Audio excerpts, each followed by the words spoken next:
All right. Let's do this live.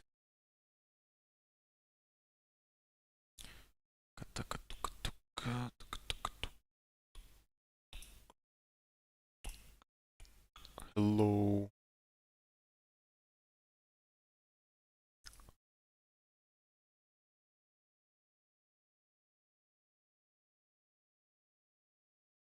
Fuck it, I'm keeping the watermark.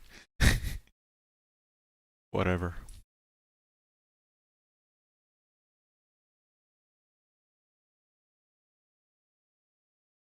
If anything, the app deserves it. It works really well.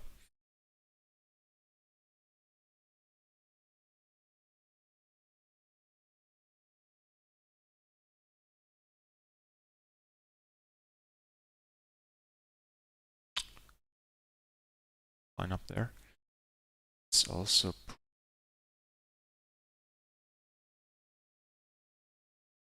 Well, let me try something.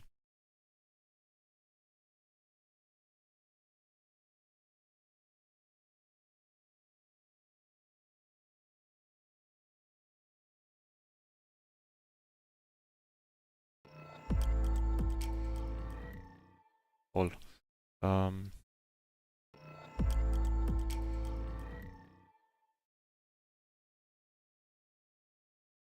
Okay, I'm gonna take this. I'm gonna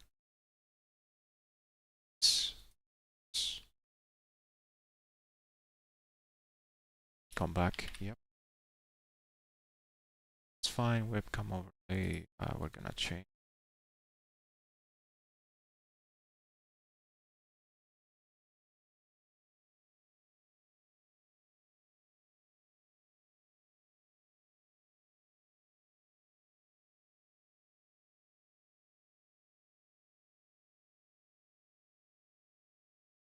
All.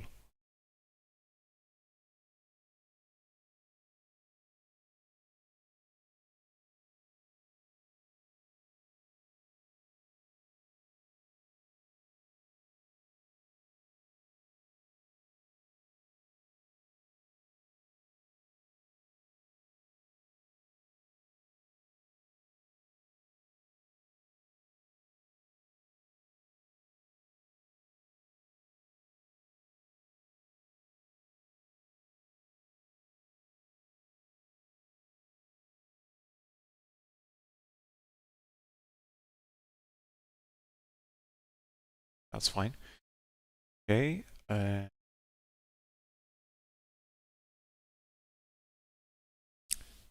What I'm gonna do now is fix the proportions of this guy.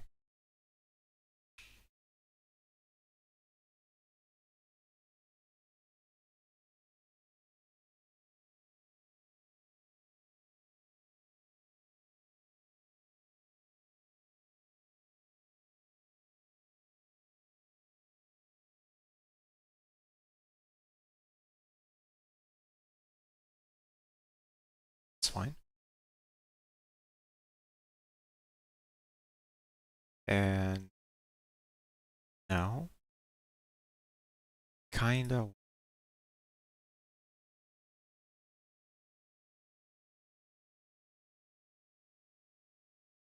all of these and higher.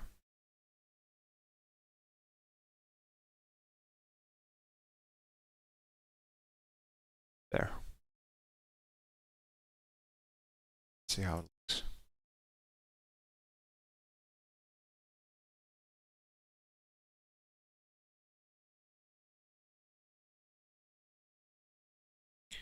All right. Let's also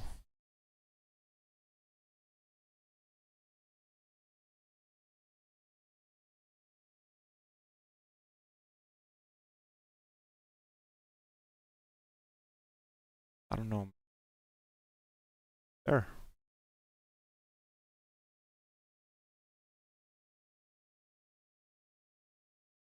That'll do. At least for now. Okay. So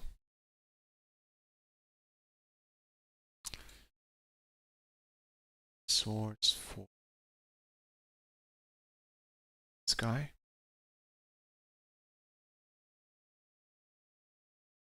Wonder will any adjustments.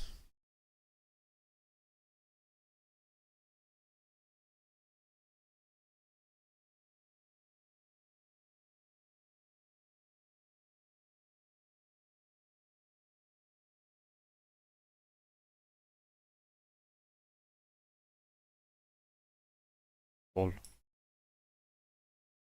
has no effect. Yep, cheap webcams. There's no effect. Brightness, no effect. Exposure.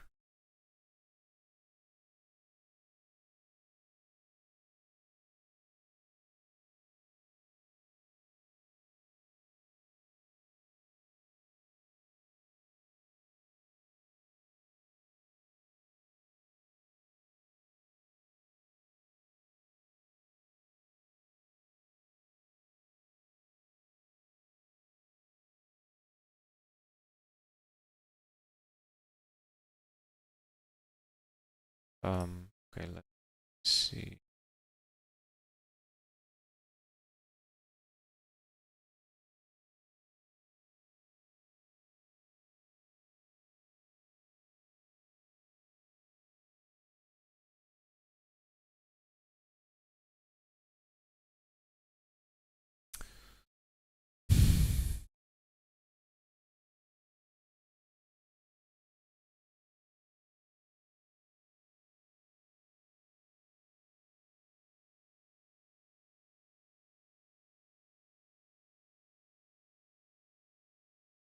Is it upside down? Yeah, it's upside down, lol.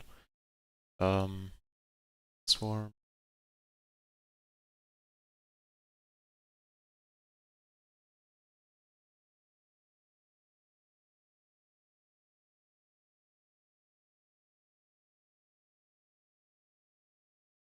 It looks absolutely.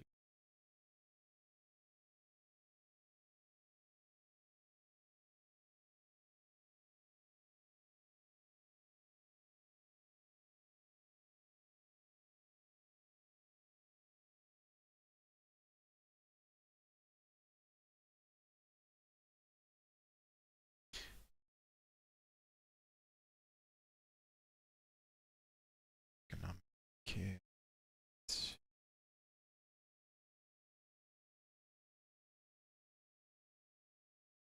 So I don't need. Anyways. Okay. Okay. Let's get modding. So thanks to all the folks in the modding community. Well, not all of them, but some of them. It is extremely easy to mod a Nintendo Wii. Of the previous year, I'm moddable. Good. It's extremely easy.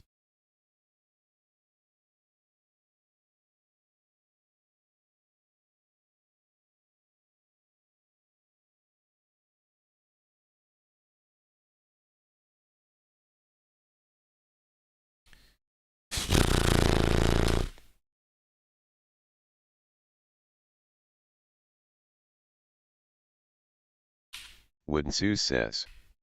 Test /. No way.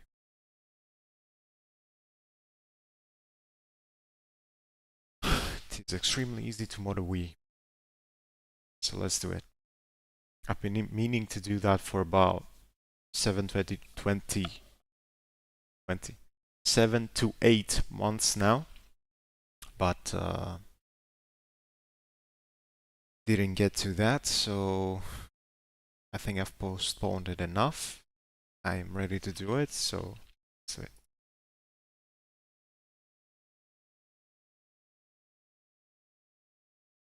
Wonderful guide here that I've followed a lot of times. So I'm not gonna read through all of the information here. I don't need to. I remember the process for the most part, but I'm just going to check the notes that I don't remember for some of the details. Now, select the exploit that corresponds to your console and situation the best.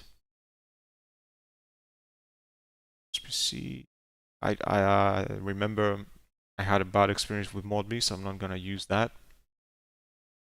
Manual setup to proceed to vBrand. I don't remember vBrand. Cannot use an SD card. There's SDR2 hacks. No, I can use this in a card, but I remember I've used this in the past and had no problems. So what's up with this guy? Vbrand is an exploit that is triggered using the board. It is compatible with the Wii menu version 3 through 4.3 in all regions. There are two methods listed on this page. Used to, why am I reading? Alright, so I was fortunate enough to be lent a SD card reader from my workplace because mine broke. So I'm gonna use this guy.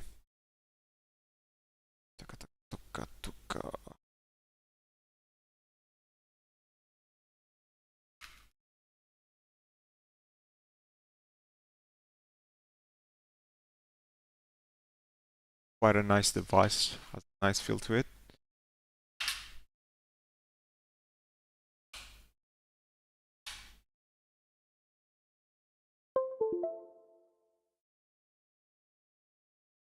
Connected, and I'm gonna need to get the SD card, which is easier said than done, but it's not too hard either. I have connected it to my tablet. Say hello, Mr. Tablet. Yes, I'm speaking to devices now. So I'm gonna have to disconnect it, and disconnect. I'm gonna have to get the tablet off the case that I've got it in first. Tablet's out. I need a pen.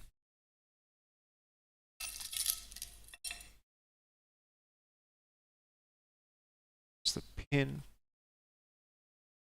Also have a micro SD. No, this is a, well, it is a micro SD card, but encased within a SD adapter, which I wanna test, see if it works, because I'm not sure whether the adapter is problematic or not, because I've had, I think, issues with it in the past, though it may have been a different one because I used to have two, and I don't know if the other one's laying around somewhere or whether I threw it away because that was the faulty one. Anyways, SD cards out. Let me put a, well, I'm gonna connect mine right now and see if it works. I'm gonna format it, then I'm gonna put that back into the tablet instead. It's a smaller one. I have two SD cards. The smaller one will go back to the tablet. The bigger one that used to be in the tablet will be used with the Wii from now on. Okay, so SD card connected. Not red, though.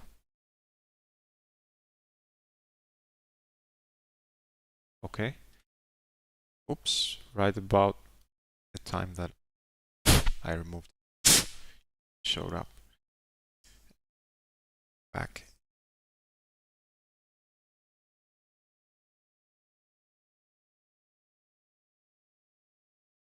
Gonna be more patient this time, even though it did show up earlier, but doesn't seem readable.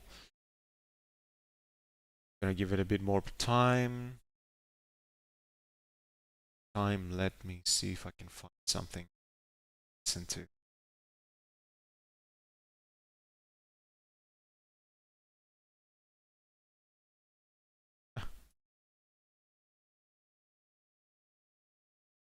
Oh, can you even write, bro?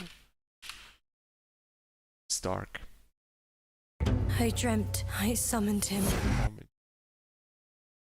Can type without looking at the keys. That's cringe. I can sometimes.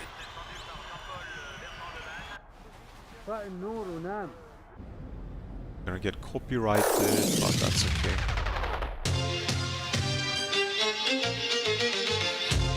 Test. That's kind of loud. Test.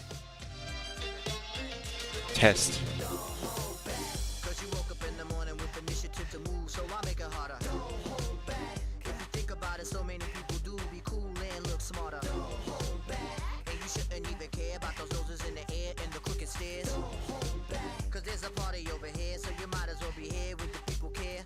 Yeah, the SD card might be cooked, though it used to work. Either that or the adapter.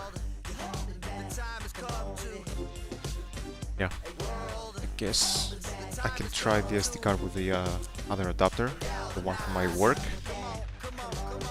because I know for a fact that one works because I tested it.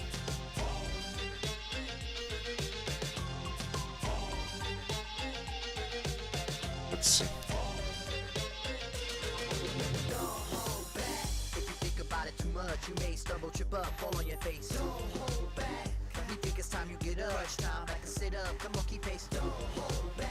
Put apprehension of the back burner, let it sit. Don't even get it lit. Don't hold back. Get involved with the jam, don't be a prick. Hot chick, be a pig. Don't hold back. Come on, bro. The time has come to a world. The time has come to a world. The time has come to. Okay, that takes a lot longer. Could it be the USB ports I'm using front panel ones? Okay, let's use some on the back. The time has come to Push the button. world. The Can I time has come to disconnect? Push the button. world. The time has come to Push the button. world. My finger is on the button. My finger is on the button. My finger is on the button. Push the button.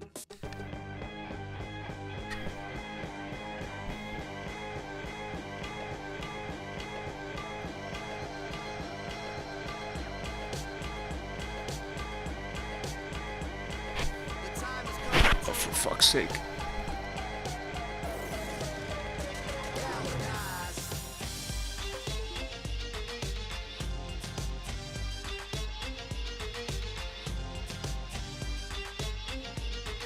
The time has come to galvanize.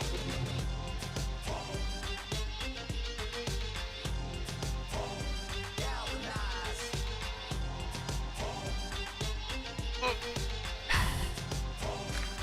Needs two USB ports. So I'm trying to figure out what to remove.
Okay, so I think I disconnected for a bit. I accidentally disconnected the network cable from the computer because it is a bit... It can be disconnected easily. It's not hinged onto the port. It just sits. So if you move while moving your hand through other USB cables, if you accidentally apply some force on it, it can come out. Anyways, using the back ports, USB ports of my computer, the adapter seems to have on some level recognized the SD card, so it could have been that my front USB ports are kind of faulty. That's a shame, but that's front USB ports for you, at least in cheap cases or something. Though this wasn't a cheap case, but fucking mid-range, about 70 euros. I got it used for 50, I think, and I haven't really abused it, so it is disappointing to see that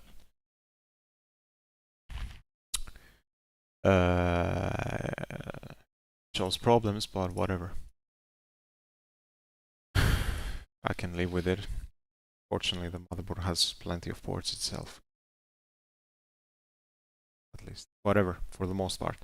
Do I have magic disk partition? So let's use that.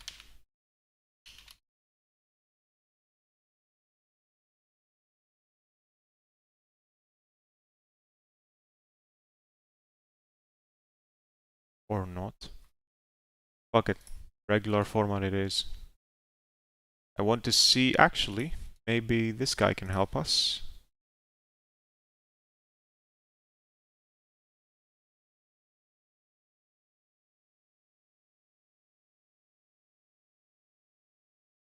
Okay, so the SD card is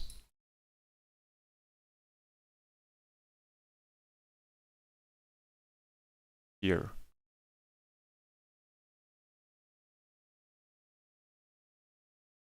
It's got some weird partitions too. That's why I wanted.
It's read only.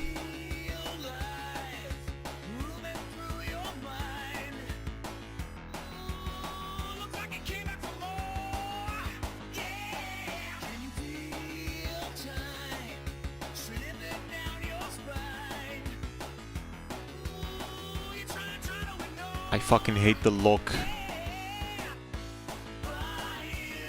Physical switches on SD cards.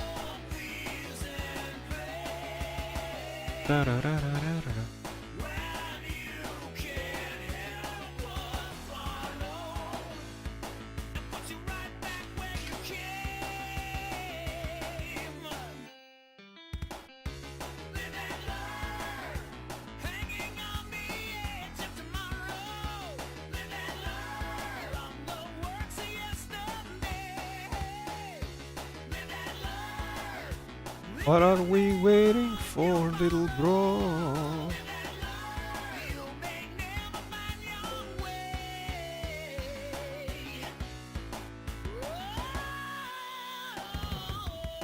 Yeah, so it was locked due to the switch. Now it's not. It's NVR. It's 2 gigs and it's in a weird state. So let's make it a GDP. Yeah, I know. And what else can we do about it?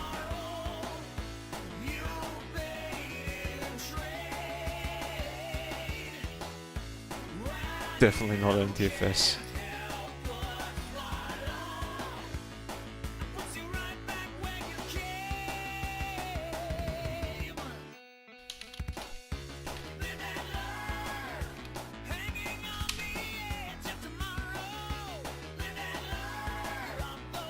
What are the two IDs?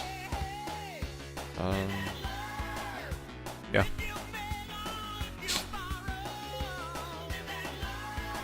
The fuck? What the fuck? But I've got the trial.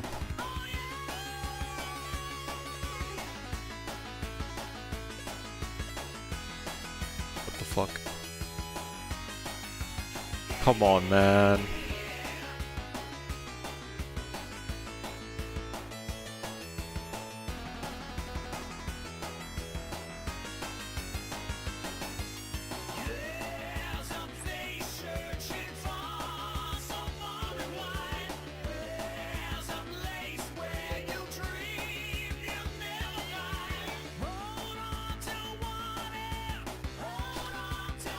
The fuck?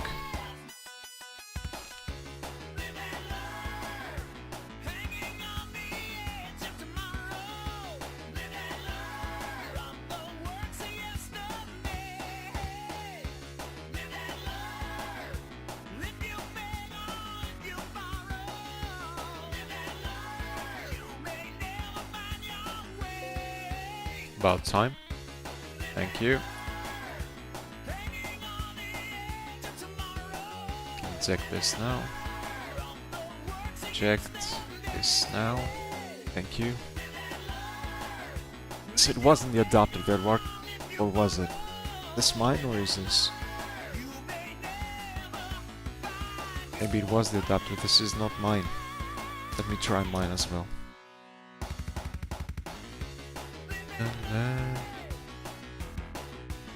Yeah, yeah, yeah, yeah, yeah, yeah. Work.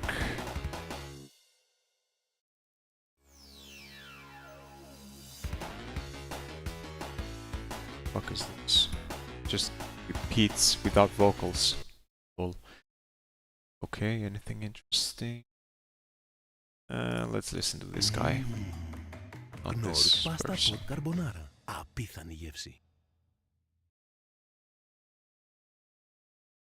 Coming into CES, because there was a general expectation that AMD Advanced Micro Devices would reveal a variety of products, including their new RDNA 4 GPUs and FSR4. And indeed, it seems to be the case that some journalists were actually briefed on those subjects before AMD abruptly decided to not showcase those products in a 45-minute presentation, claiming that there were some timing issues.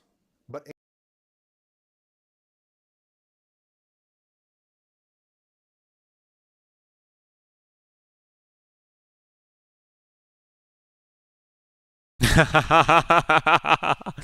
AMD actually did showcase some of those technologies at CES, but in a somewhat slightly sneaky fashion that certainly surprised Alex and I. So Alex, can you lay out the general situation that we encountered yesterday afternoon about 2 p.m. in the Venetian Hotel in Las Vegas?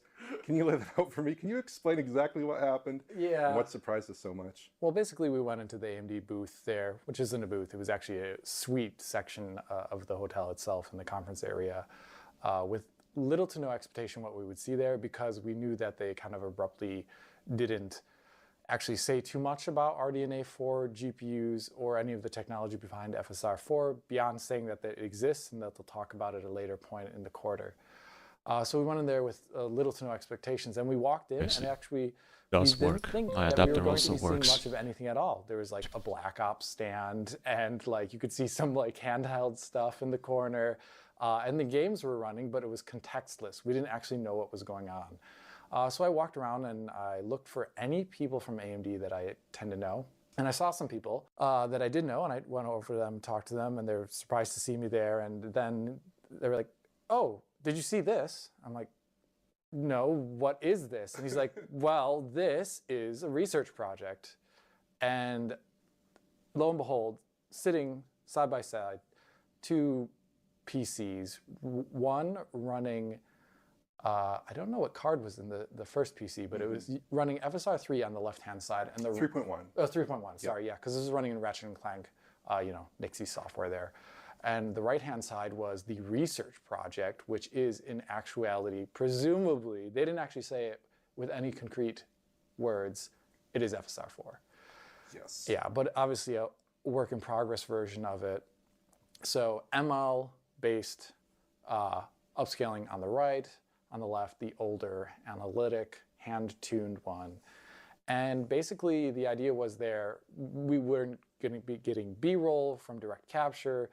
Oliver is walking right up to the screen there with cameras and recording things that we saw. And we could basically just run through the first level of the game, both of them running in 4K performance mode on some pretty nice looking monitors actually.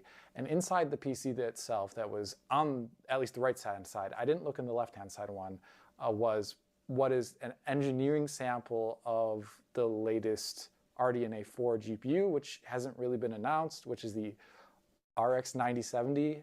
Possibly XT. the XT. Why doesn't I it don't know. show Yeah. up? I connected It's a something. little bit because we didn't get to see the front side of the card.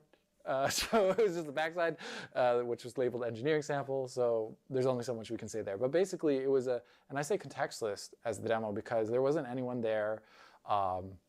Usually when you go to like a new technology demonstration for a new product, there's always a technical rep next to the demo booth or demo station describing what it is and walking you through it and maybe answering your questions. But here, there was no one there in like an official capacity to stand there. Rather, someone else introduced it to me and then just said like, have fun at it.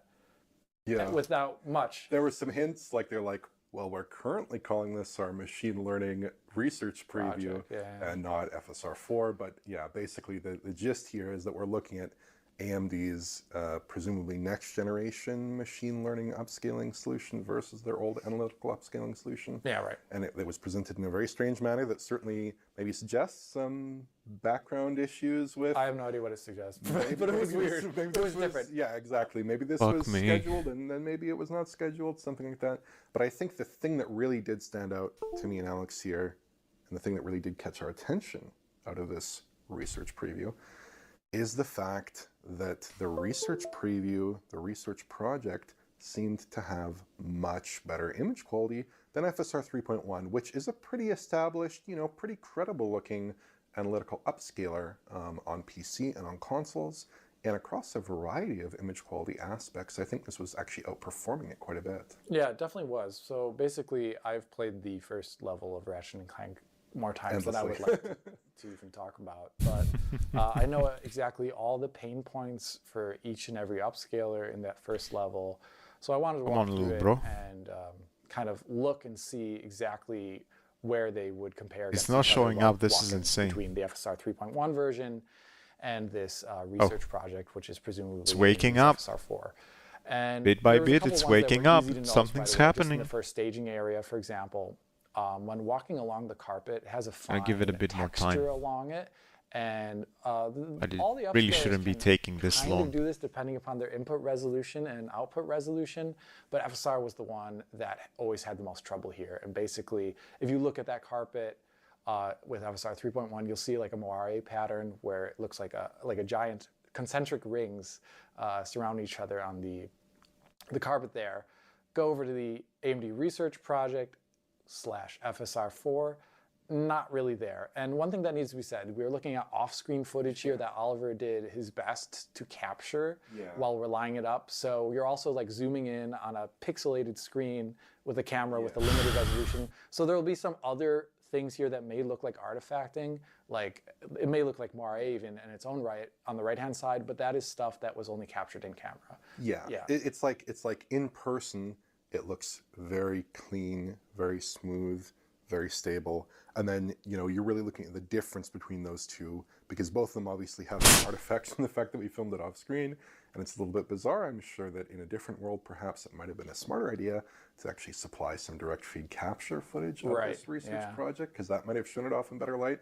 But, we went in, this is what they had to show us. So this is what you get. You get off-screen footage of this AMD research project. But I think in general, across a variety of image quality aspects, like you pointed out, the moire on the stairs, no longer an issue. Also some issues with FSR 3.1 with the SSAO, which does not really seem to be an issue at all with this research project? Yeah, basically background objects with SSAO, maybe due to the precision and internal resolution of the effect with FSR 3.1 and Ratchet and Clank, and presumably also in Spider-Man, but I haven't looked at it in a while. It's just like a thing that you'd imagine happens in the Insomniac engine. It kind of like flickers. You know, a lot of SSAO is actually done at less than the screen resolution, and then temporally amortized over time. The first title to do it was Gears of War 2, actually. I don't understand why it doesn't read this card. In this game, at least, look at background stuff, especially stuff that's like flush. That's the one I wanted to use with the Wii. I know it works because I've been using it on my tablet for some time. Did not do that at all. It's 120 gigs. That's why I want to use it with the Wii. I want to save games on it as well, even though that's generally the image was rather high, not in a negative fashion. There was the game's internal sharpening filter, which I eventually turned off, I believe, because I just wanted to see like the more raw output. But one thing to comment on is I don't think it looked particularly soft or anything like that, which is something like it is an image quality characteristic, just a generic subjective appraisal there. But it looked like sharp. Why doesn't it like work? They were trying to achieve an image that was sharp, not necessarily filmic, soft, but like sharp. Yeah. I think there were kind of two other key areas where it really differentiated itself, in my view, from FSR 3.1. And to me, that was basically in the particle effects, like the confetti that we do see in that initial level, and then also the kind of fizzle issues with animation with the bystanders there. Yeah. With the animation there. Those two issues really do separate FSR from some of the other upscalers that we've seen in Ratchet and Clank over the years. And I think in this case, that was definitely quite a big difference there. Yeah, basically, you know, what I always call disocclusion fizzle, which is like the hallmark feature of FSR in all, iterations, not including one, of course. But that did not seem to be there in a way. And the best and quickest way to show it in an off-screen way was looking at those bystanders in the crowd there, which showed off really well. And obviously, particles are...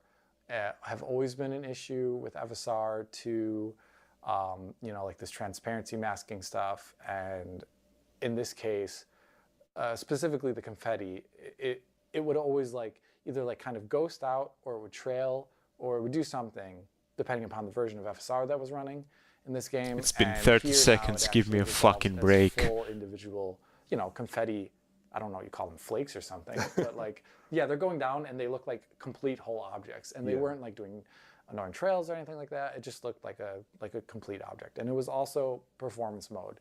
That was another thing that actually was said to us, is that they're showing it off in performance mode because, well, this was more like said like in a side manner. It wasn't actually like directly described to us, but it was like, basically, they know that this 1 to 4, 1/4 scale is like the biggest test of the quality of a scaler, as well as the thing that FSR never could do really, really well. Exactly. Right? So basically, they're showing off all the areas where FSR 3 and earlier would be bad, and this looked not bad. It looked good. In fact, it looked great.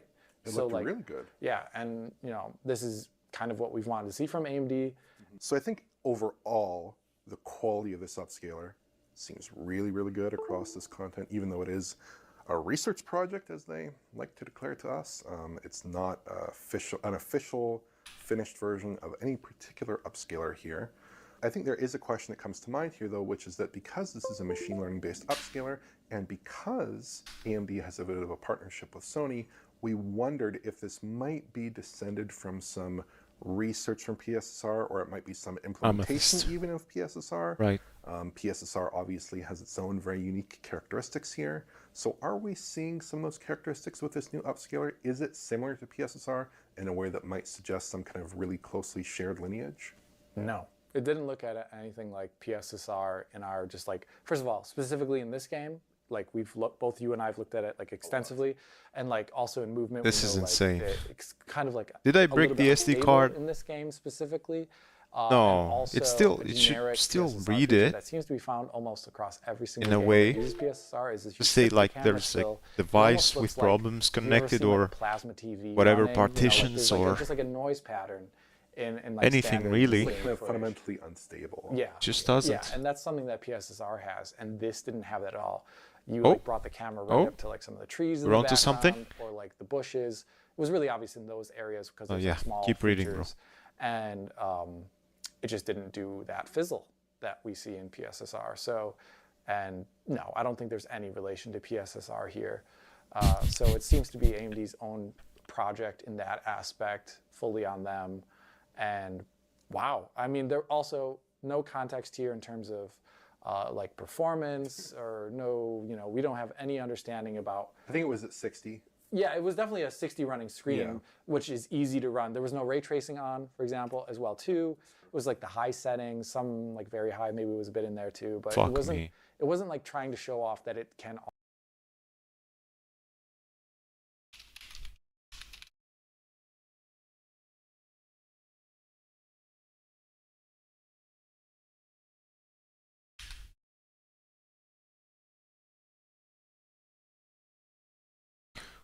Right.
Useless.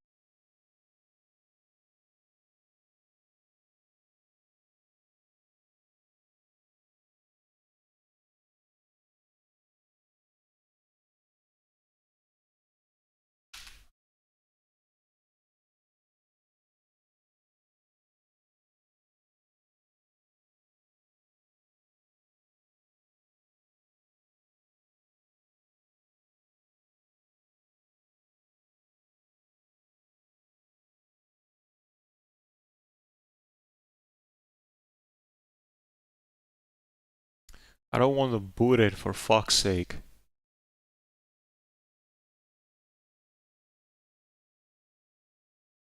I guess it could have more features if it's an operating system of itself. Still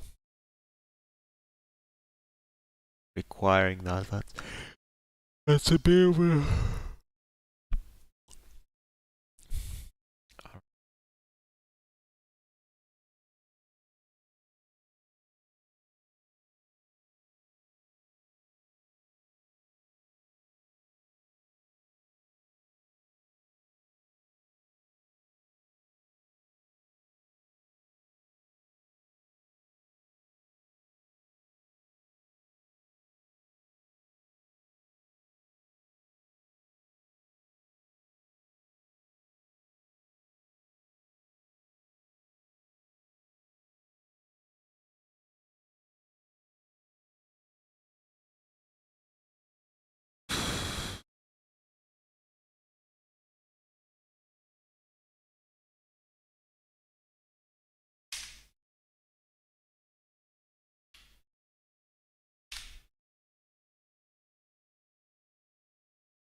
Oh, for fuck's sake.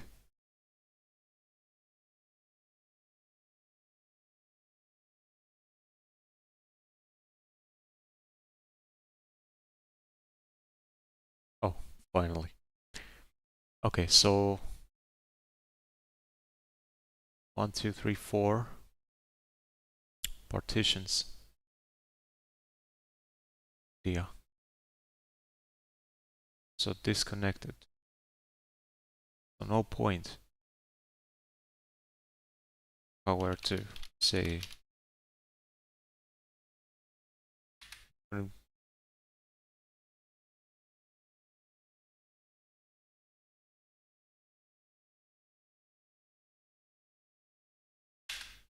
yeah, suck my dick.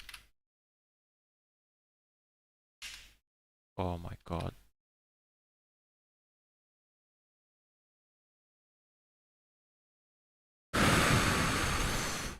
Okay. Does mini tool see it?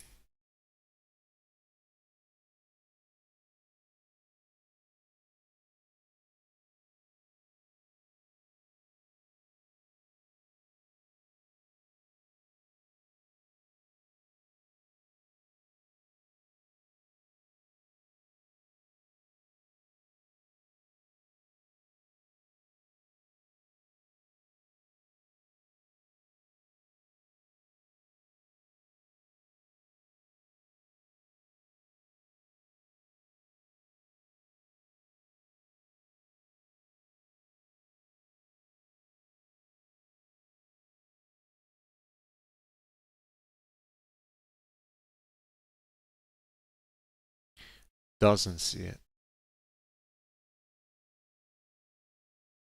It's not reading it at all.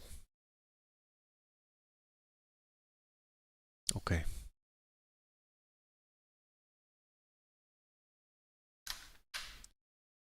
Let's try the other SD again. Or, well, that one's gone, so yes. Gonna have to try. I got from my work. It's not gonna cut the files.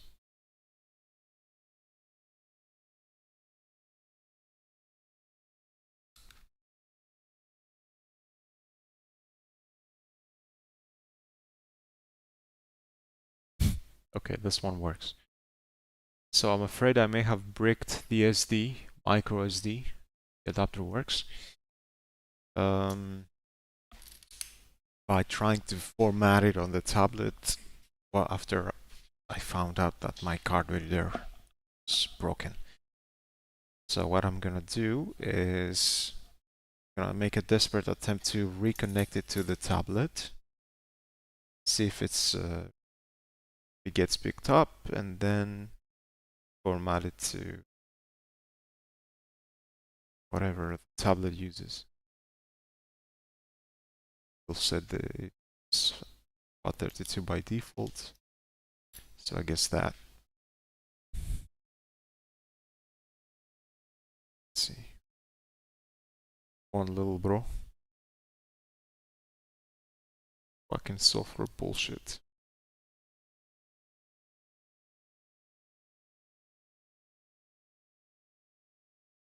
Stupid fucking apps on the Play Store.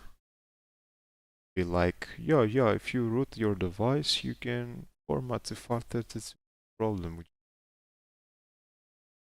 fucking root privileges. Then you give it root privileges and it doesn't do shit. Not only that, it actually destroys your fucking SD card too. What a fucking joke.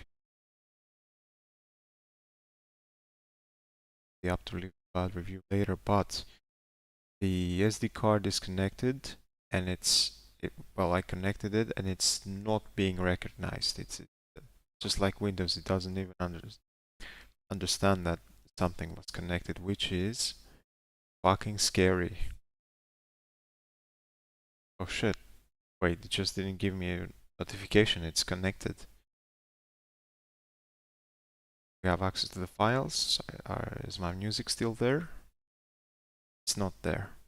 But we do have access to the files. Okay, so we can just format it. Hopefully that will Fix it. Yes, format this piece of shit. Oh, it's not its own fault, but still. Not alive, so I cannot be abusive to it.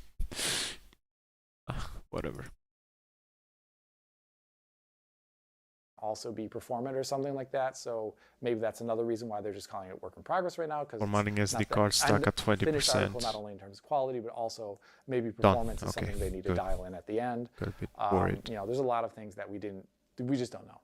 So I think the lesson here, guys, is that if you happen to be at CES and if AMD happens to slip on a highly anticipated product or products, because we did see presumably the 9070 there as well, albeit in sample form, engineering sample form, then just stop by the AMD booth, take a look around, go pixel peeping on some monitors with a DSLR and a buddy, and maybe you too can find the latest version of FSR and AMD's somewhat announced graphics cards. I don't even know at this point. It's a very, very bizarre situation. But as always, Alex, thank you for joining me. And indeed, for the first time, joining me in person. Yeah, this has been awesome. Oliver's a treat. Yeah, likewise. Who's also been treating me to food. And I've been treating him to Ubers at this moment. So it's been a good time. Yeah. It's been a really, really good time. And after this video, we Formatted. should have more videos. Yeah, many more. Recognized. More videos covering CES and I'm gonna the various eject it announcements and I'm gonna therein. put it But Alex, on Windows now. thanks for joining me. Fingers and crossed. Yeah, let's just say work. a quick Auf Auf Wiedersehen. Wiedersehen. Auf Wiedersehen.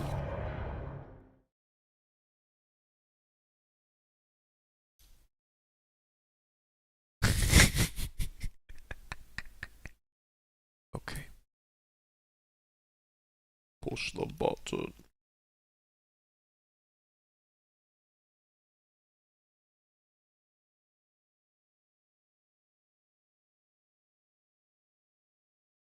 Okay. Let's see. Come on, little bro. Got a job to do.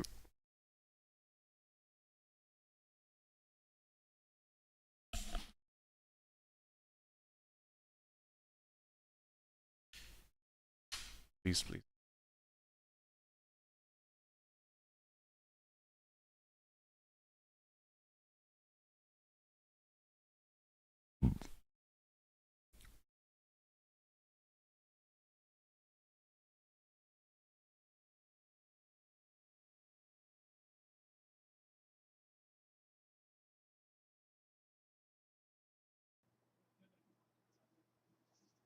Hello everyone, how you guys doing? You doing too? I'm doing too. So welcome back to my video session today. So today we're going to be continuing. Hello everyone, how you guys doing? You doing too? I'm doing too. So welcome It's not back to coming my up. video session today. So today we're going to be continuing. Stop calling on, things obsession. Just for fuck's sake, I resolutions, don't have obsessions. FPS, and bit rates, and all that kind of stuff. Dave, you're There passionate. is a hidden thing in here, which Be I'm going to passionate. tell you in the right at the Okay, end of this the adapter. my video. What is going This on one. with it? Is the internet speed really important in this whole process? That's the thing we really need to know, yeah? Internet is important for PC streaming because you need a good kind Oh of, my fucking god. like a alright It's kind not of working. speed. It's been recommended that you need around about 5 Mbps. Give You me need a around about that. break. If you got something like that, you can be doing on PC streaming, okay? We're gonna go It's more picked into up that. on Android. What is that actually supposed to mean? Right. What could it be causing it to not be picked up on Windows but picked up on Android? What could be causing it to be picked up on Android but not Windows? Quick switch to the other SD.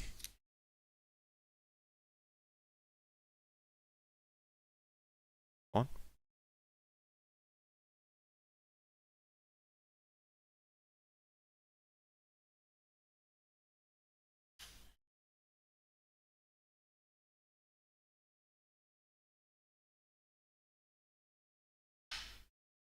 Okay, the other is these popping up instantly either.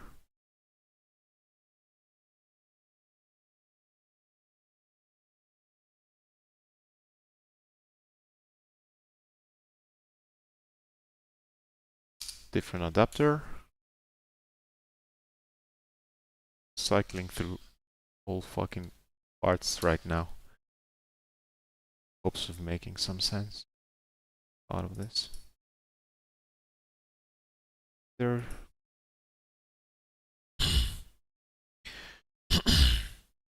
Could I be missing the drivers of this device? So that's why it doesn't work excellently.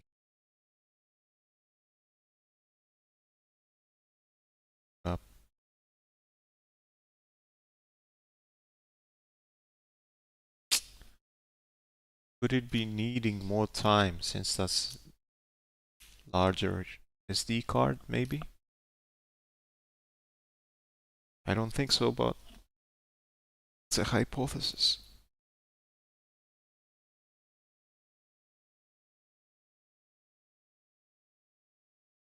Let's see.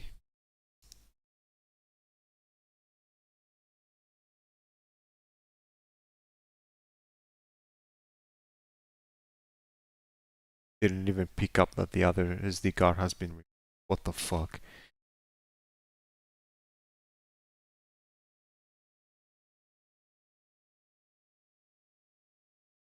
Okay, we're waiting.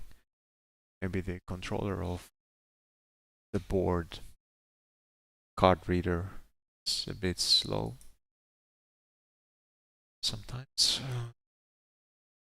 Though when I tested it at work, it was fine. I'm a card reader, so it does have the drivers.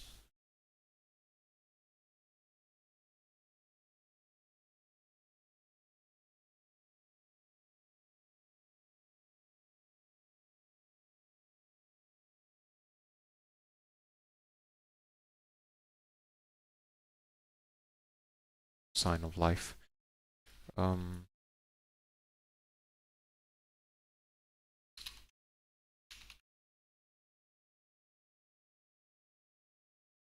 Device is this. Bucks, huh? Well, if it worked a little better, I may have had more incentive to buy one. I'm a multi-card reader, 35 in one.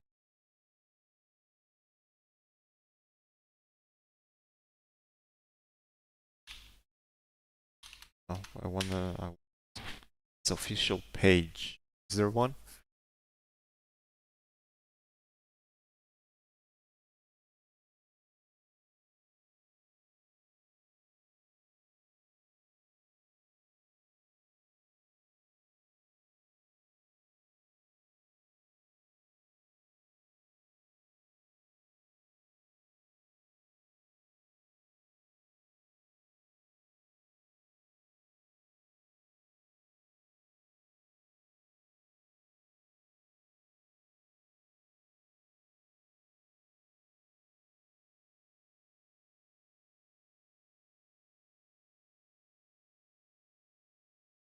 No English speaking fucking country, give me a break.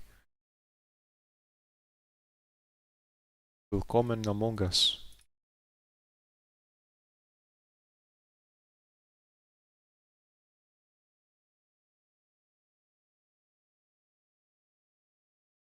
Okay, at least we have the devices.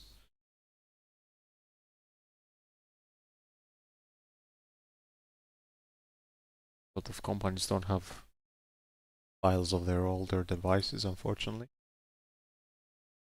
Because oh, I think it's actually this one, 9 in 1, not 35 in 1. It says 19 in 1. 19 in 1. The fuck?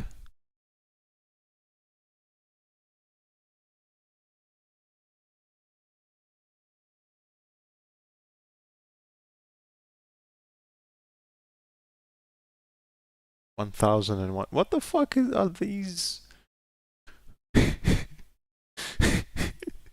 names.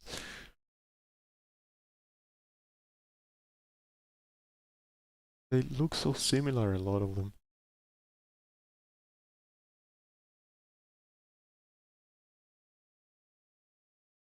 It's the same fucking device, same fucking ports.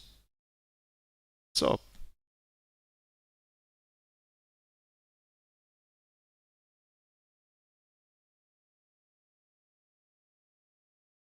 Hello, little bro, wake up. Wake up.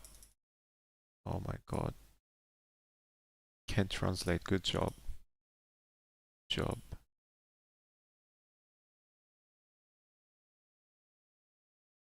Can't zoom in on this one.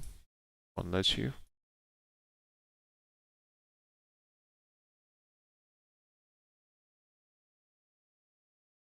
Same fucking ports again. Same fucking product. Different fucking names all the time. What the fuck?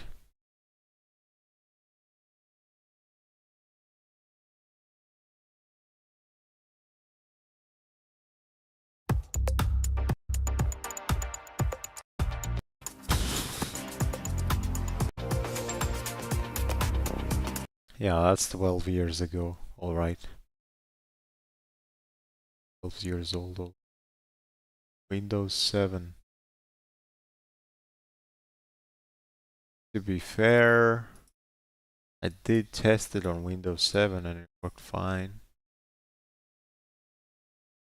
But it picked up the driver.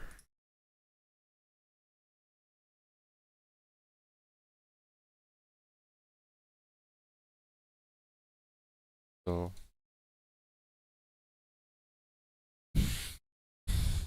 this is the worst case scenario. Not in a million years did I expect this to be the problem of all things. The fucking reader works, the adapter works, but the SD card, which definitely worked before, has stopped working now. At least in combination with these parts, it does work with the tablet. But if I... And supposedly the tablet does format in FAT32. So let me think a bit. No, it's not FAT32 because you can save files that are larger than 4 gigabytes there, right? I think so.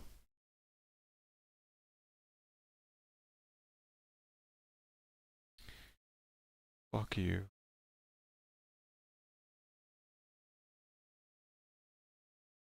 But even if it's FAT32, it needs to be formatted in a certain way because it's larger than 32 gigabytes, and that makes it a different kind of SD card, and those are not supported by default on the Wii. You have to partition them in a certain way. Not partition them, but still there's a trick that some apps have been created to do so that it works properly. And if I don't have access to the SD card to modify it on Windows, I am not able to do that. So my life is hard right now. That is.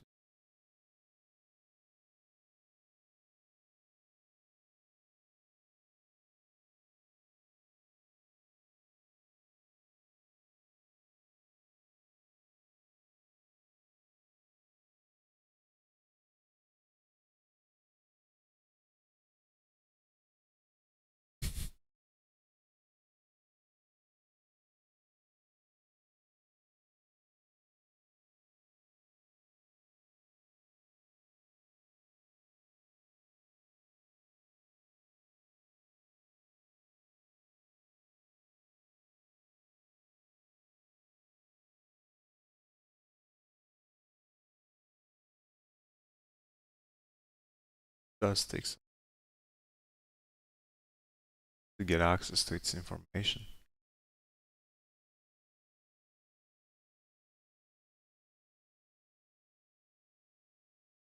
So before we go into anything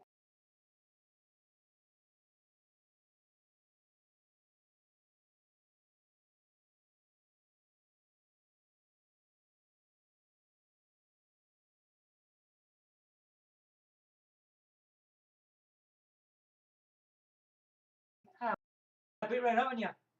But higher bitrate gives you better image quality as well. Hopefully. Using Moonlight on the Wii U to play his PC games. Why not just play on the PC though, bro? Welcome aboard, Jim. The Wii U is portable. Like this game doesn't go Is like he trying this. to use the screen? No. Like the portable screen? Is that the point? I don't know.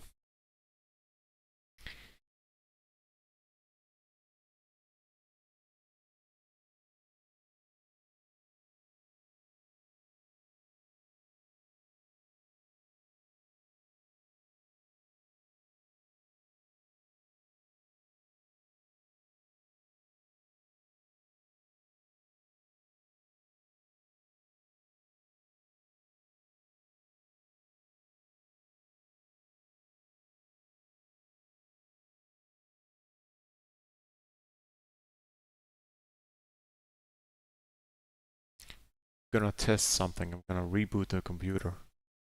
In case it's a driver thing. So it's peculiar, it would only show up with this card, but hopefully I'll be able to resume the stream soon.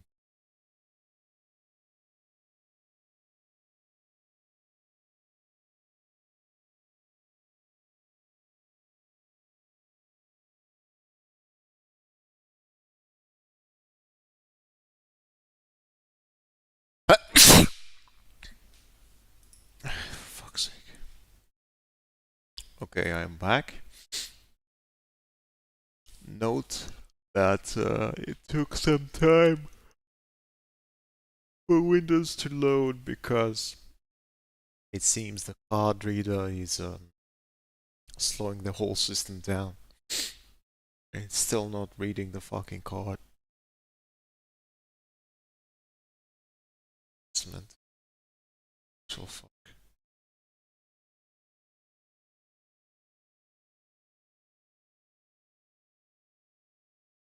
Could it be because it's a large card? Just doesn't like it. It does say that it supports SD, not SD HC or high capacity and then XC, extended capacity or whatever. So I guess I could test this theory by mini blah blah blah. I could test this theory by connecting this adapter to the tablet. Let me get my adapter. This is an interesting hypothesis. But I'd be so fucking disappointed if that's the case.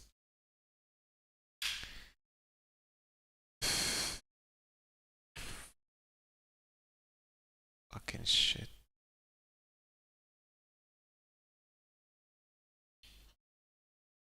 Okay, so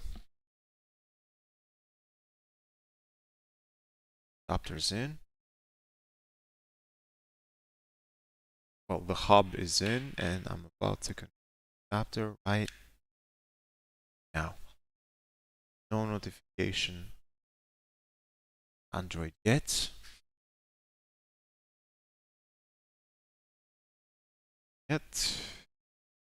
Fact. The adapter isn't even powering up. Now it does. Perhaps I set it cable. But still no notification. Android. Supposed to give notification. Supported. Device is inserted. Storage, there's only SD card and yep, I think the adapter just cannot handle large cards, high capacity SD cards, extended capacity, whatever you want to call it. Holy shit, am I disappointed? What an embarrassment.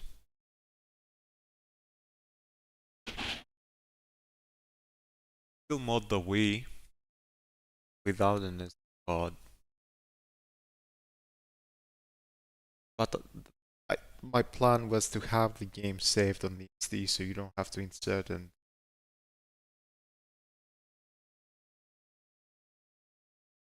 USB drive or external hard drive or whatever. I do have spare hard drive, external.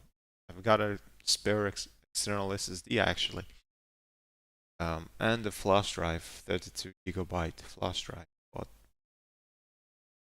don't want those for this. I want SD convenience. It'd be neat. You'd have to do anything. You just put the games in, slam it in slot, it's hidden away, everything's neat. But I need an adapter that can read. I'm gonna make a desperate attempt to see if the SD card in its current state as formatted by Android can be read by the V and utilized its purpose that I wanted. It's entirely shot in the mostly. It's not a shot in the dark because I expect it to work for reasons that I understand, but it is an experiment and it's an experiment just in case. Small chance, it's a bit of a gamble. Small chance that it might be recognized, but that's very slight. Thinking had was about the allocation size or something. Anyways, let me see.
Test.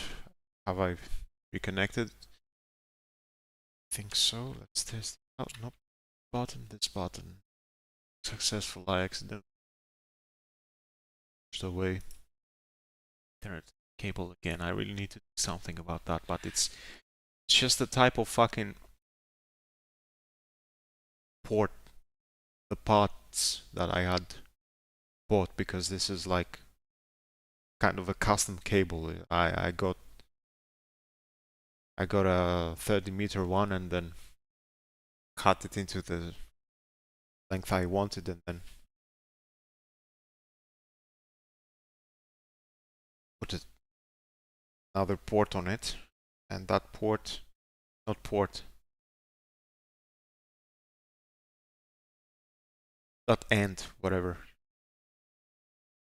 nozzle, not nozzle, whatever, I keep fucking just speak. Doesn't hang onto the port well, the end of the cable. Anyways, so I have connected the Wii to the CRT. I'm about to run it, but I need to create a source for it, for us. So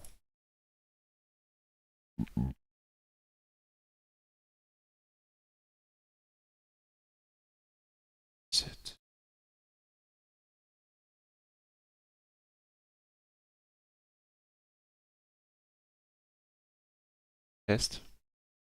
Yeah, okay.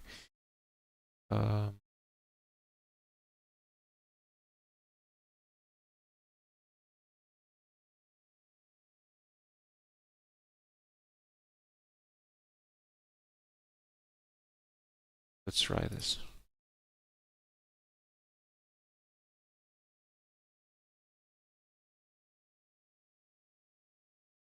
Did I even connect the SD card? Yeah, connected now. I'll let the system boot first.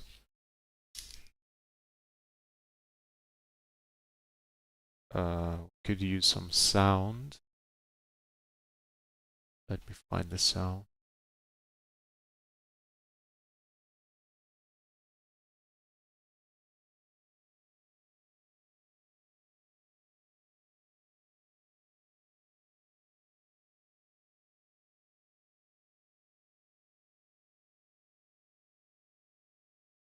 Test. No, it's not making sound. You can see the image on the CRT, but it's not making any sound. I'll be right back.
Why is there no sound?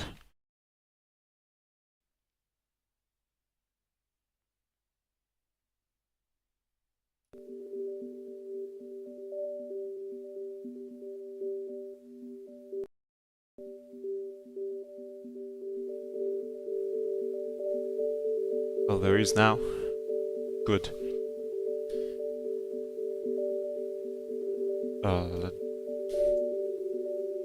Gonna put the SD and give it some time to be read while I go through some of the settings.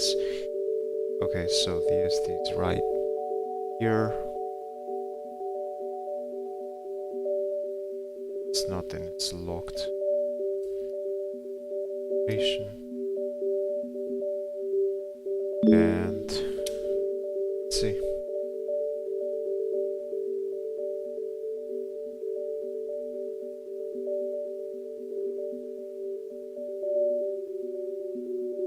Throw. Oh, for sake. Okay. Gotta look at it. So it's red. Settings. On. Okay, so sensor bar, position, above. And since let's play with that. Sit down. Say I want to use it this way. To be cup.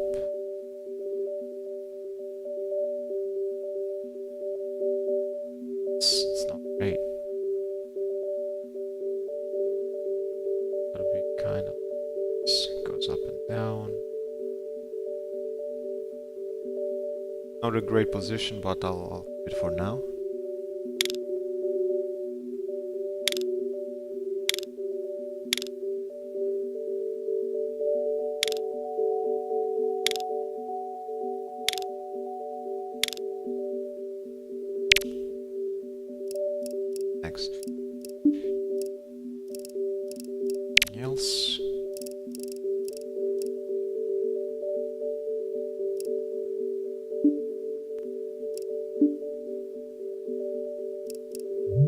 Please, please work.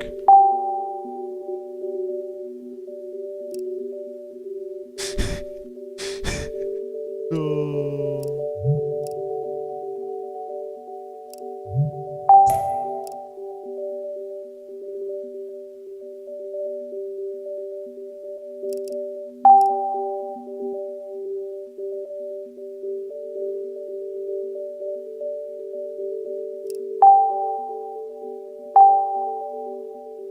Let me format it in here, little bro.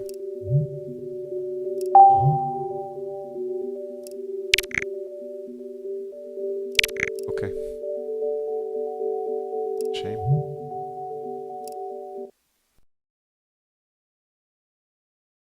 Wait, what the fuck?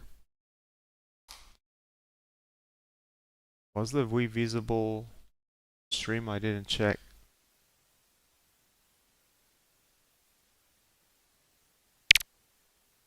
I don't think it is. What the fuck am I doing?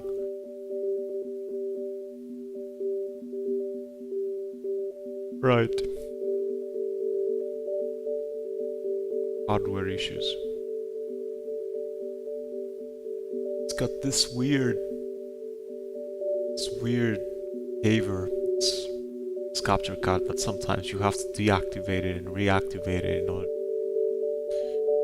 show the image. Maybe it's when changing resolutions or something. I don't know, but it'd be better if it was automatic. It's a bit of a nuisance. Let's see.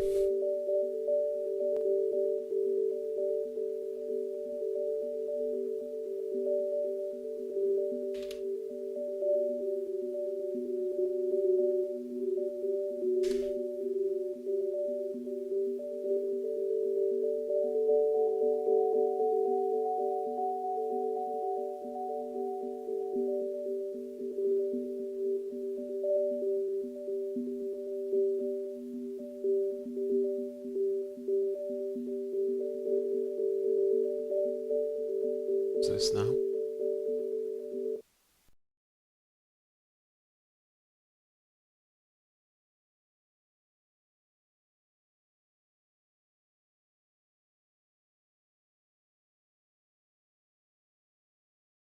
$32 have retro game machine with your card. If you want to run the GameCube games, you the hard drive.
this work? I do have this up. Let me see. It was one of the ones I downloaded, but I don't think I didn't figure it out.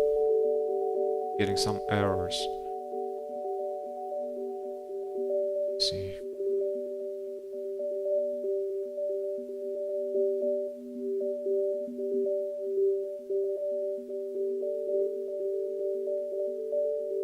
Okay. So I'm in the app. I'm going to tools. You can see the 2 GB SD card that I have. So I'm gonna select that for now as an experiment. Choose the format it. Does it have? Well, I have to unmount. Sorry, so unmount SD card instead in storage. Let's do that first. Maybe that's why I was getting error. I had to do that. Select. Checked. Parts being checked. Put A parted now just in case. Thing.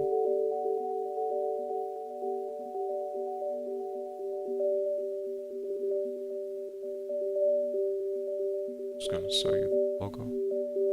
Okay, so yeah, it's still recognized though the name is gone. It says FS unknown, but it sees the size. Just select format. Apply. Will it ask me what I how I want to format it? Watch a video to earn a reward and continue. I have to format. Do you want to format the partition? Yes, I do. Checking. Blah blah blah.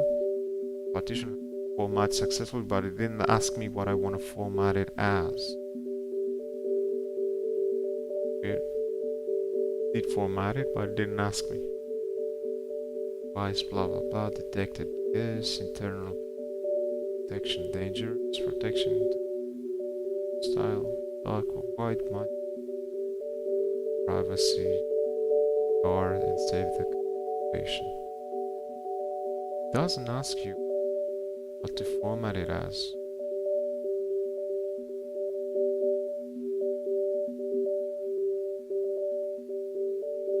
That sucks.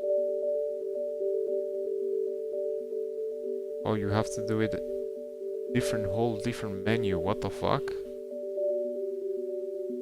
It's not through the format option, which I used. So 432.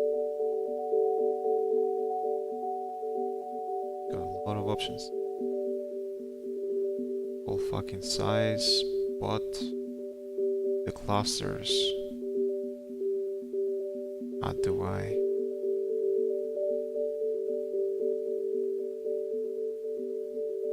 Option to select the clusters. Sucks. Sucks. Could I format it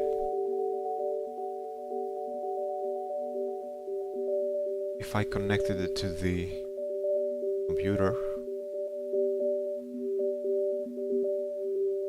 through the tablet? I don't think so, but at this point, worth a try. Let's see.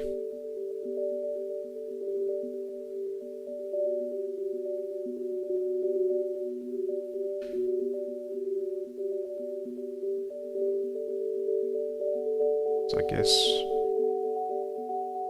may not have been my USB front ports. Front USB ports for the case. Oh, I know one of them is okay. Blah blah blah. USB debugging. File transfer. Good. Let's use the computer now. Can we see the device? Yes.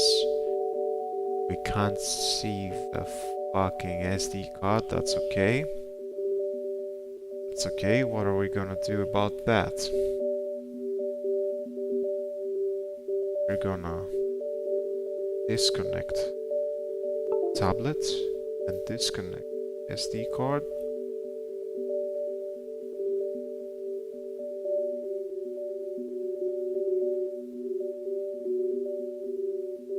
Reconnect. Recognized. Wonder.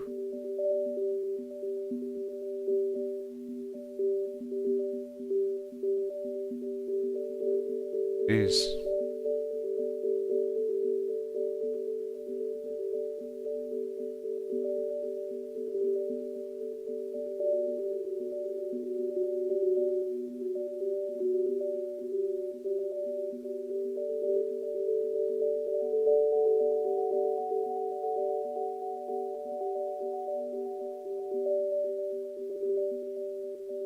And now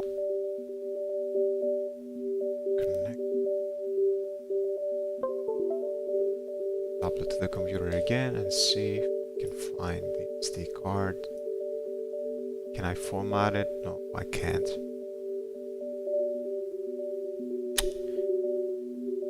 What if I could do it a different way?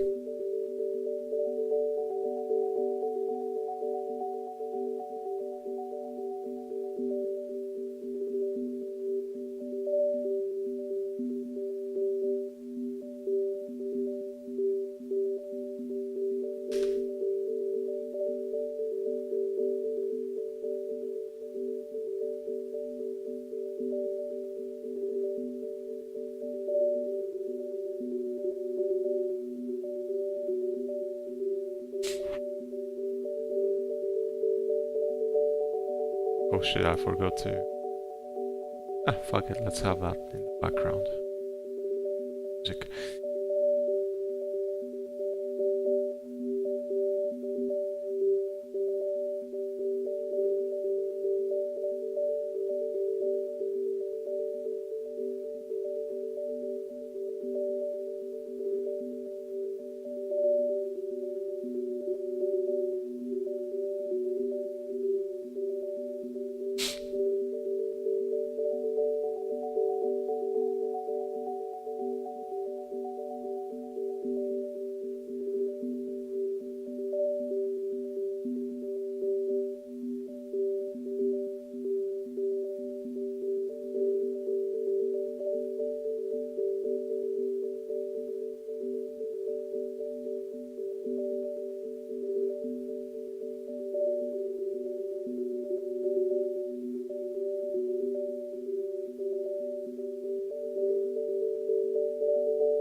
Jesus Christ.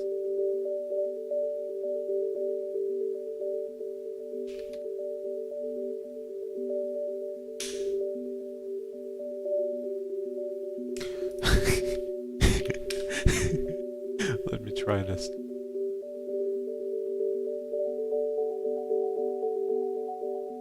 Hello, Ember. Hi there. How's it going? Doing alright, thanks for asking. Sorry for calling you Ember. I forgot that I'm currently talking to you in your standard voice. So, I was wondering if you can help me with finding a way to format an SD card through Android, but my goal is to format it to FAT32 with 32,000 clusters.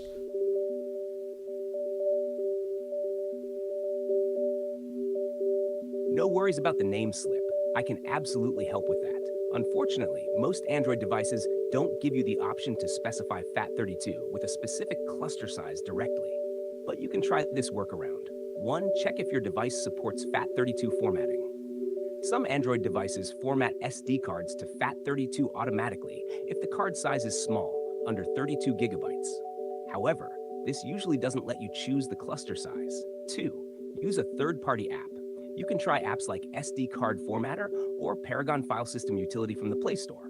They sometimes offer more detailed formatting options. 3. Format on a PC, then use on Android. The most reliable way is to use a PC. Insert your SD card into the computer. Open a formatting tool like Minitool Partition Wizard or even the Windows built-in disk management. There, you can select FAT32 and set the cluster size to 32 kilobytes, 32,000 clusters. Once formatted, just pop the card back into your Android device, and it should work perfectly. Does that sound like something you'd want to try? I do not have a working adapter to connect the SD card directly to the computer, unfortunately, but could you look and find me an application, even if it requires a rooted Android device, that is able to let me pick these custom formatting options that I am interested in?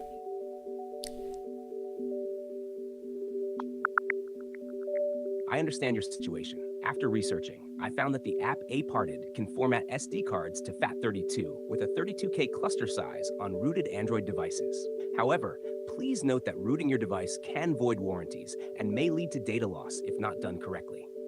If you decide to proceed, ensure you back up all important data before attempting to root your device. I see, thank you. I already have an rooted Android device and I already have downloaded this application.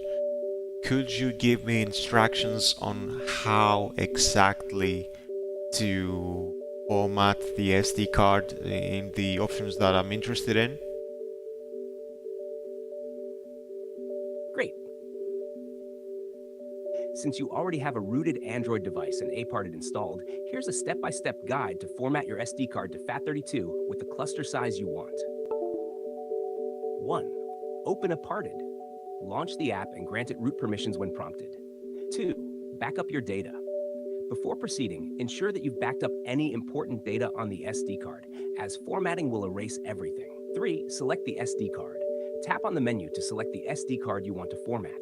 Ensure you choose the correct card to avoid accidentally formatting the wrong storage.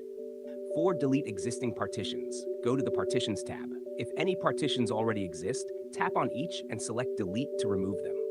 5. Create a new partition. Tap the Add button to create a new partition. Choose the FAT32 file system from the options. Look for the option to customize the cluster size. This may appear as allocation size. Set it to 32K if it's listed explicitly. 6. Apply changes. Tap the Apply or Save button, usually represented by a checkmark, to confirm your settings. Wait for the process to complete. It might take a few minutes, depending on the card size. 7. Reboot and verify. Once formatting is done, restart your device to ensure the changes are recognized. Use a File Explorer or a PC later if you get a working adapter to verify the file system and cluster size. Let me know how it goes or if you run into any specific issues. Right, thank you.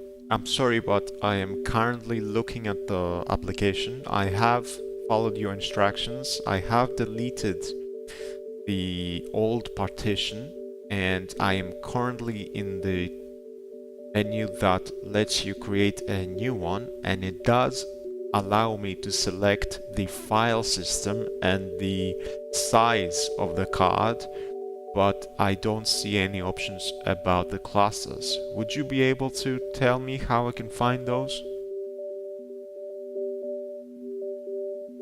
Thanks for pointing that out. It seems Aparted might not directly display an option to set the cluster size during partition creation.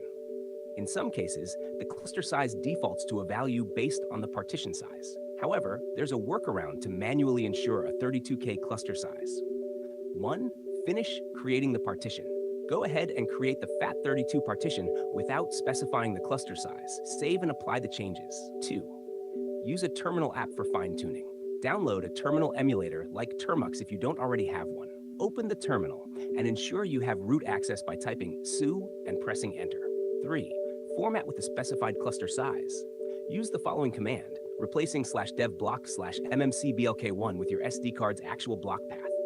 You can see the code in our conversation history. Here's how it works. MADF32 specifies FAT32. MAS64 ensures a 32K cluster size. 64 sectors in a 512 bytes sector equals 32K. 4. Verify the cluster size. After formatting, you can verify the cluster size with the command. You can see the code in our conversation history. If you're unsure of your SD card's block path, you can find it using the lsblk or df commands in the terminal. Let me know if you need help with this.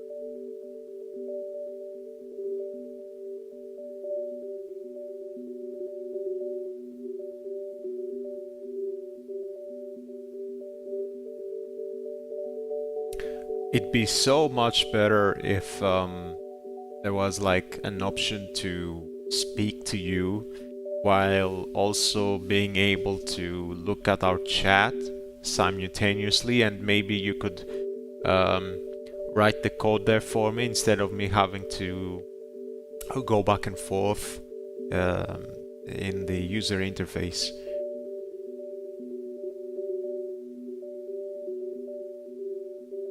I get how frustrating that can be. Having to switch back and forth can make things more tedious. A voice option with simultaneous screen sharing or a floating chat window would definitely make this smoother. For now, though, I can help by writing the exact commands for you in a single block, so you can easily copy-paste them into your terminal without flipping between apps as much. Would that work better for you? Sure, thank you. Hey, I'm ready to hit the ground running. So if there are commands you can copy and paste directly into your terminal emulator, make sure you replace devblock/mmcblk1 with the actual block path of your SD card. You can see the code in our conversation history. To find your SD card's block path, you can use this command beforehand. You can see the code in our conversation history. It will list all connected storage devices. Look for your SD card and note its block path, EEG devblocks_mbl1. Let me know if you hit any snags while trying this.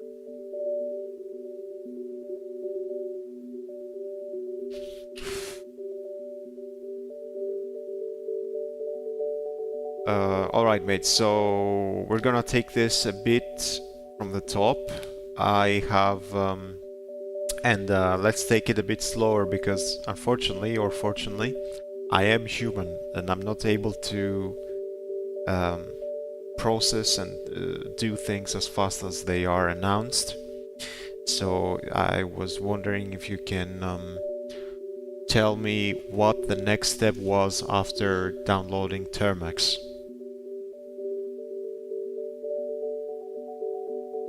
Got it. Let's slow it down a bit.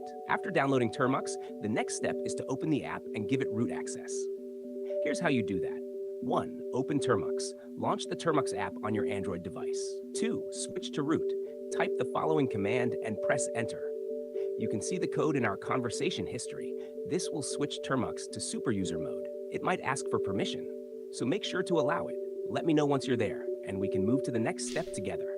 Excellent, thank you. Yes, I have given it super user access. Perfect.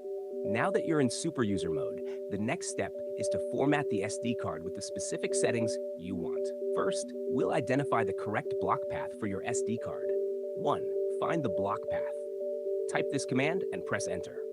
You can see the code in our conversation history. This will list all connected storage devices. Look for your SD card in the list. It might show up as I'm something sorry, like I'm so sorry for MMCBL1 interrupting you, mate. on your device. Once you've identified the block path of the SD card, Okay. let me know what it is and we'll move on. Right, sorry for interrupting you, but could you spell me the code? Because I don't want to exit and then come back like I mentioned before, I think it's a bit tedious that I would have to close like the user interface. The fact that I can't see like the chat and speak to you at the same time. Ah, I understand completely. Let's keep it right here for you. Here's the command to type. You can see the code in our conversation history. This will list all your storage devices, and you'll be able to see your SD. Uinere. Ah, not all. Still a little bit weird. Okay, so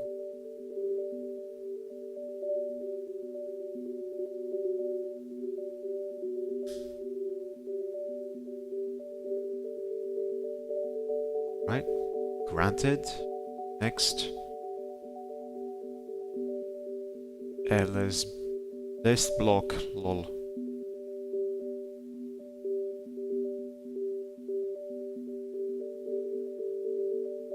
Card detected. It would have been nice if I had was screen sharing the tablet on the stream, but I haven't gotten down to see if that's possible. So I'm not doing it right now. Yeah, so SD card is corrupted. To use this, you have to set it up first. Okay, let's set it up. Format.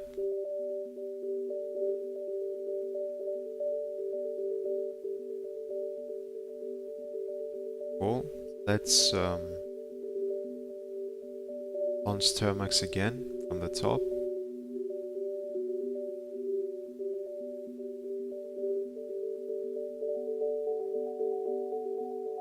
Super user list block.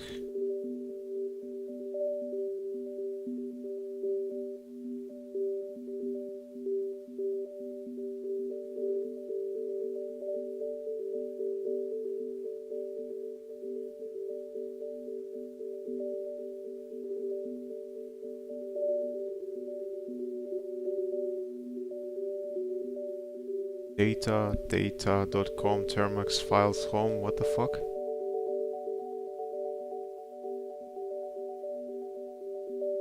System bin sh inaccessible or not found. Okay.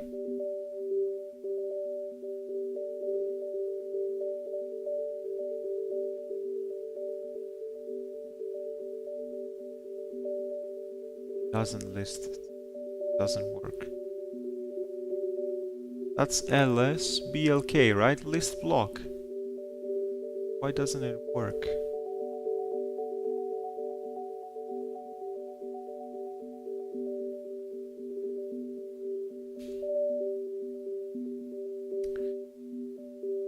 Fucking hate Linux.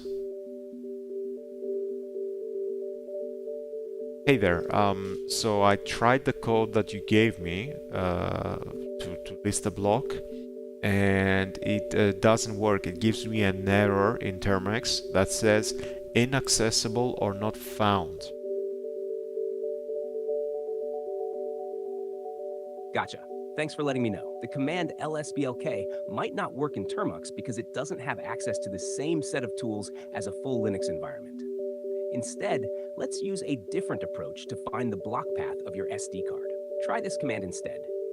You can see the code in our conversation history. This should display a list of mounted devices and their paths.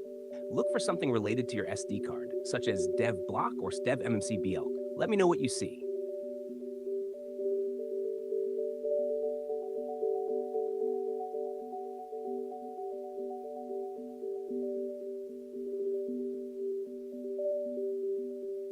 Cat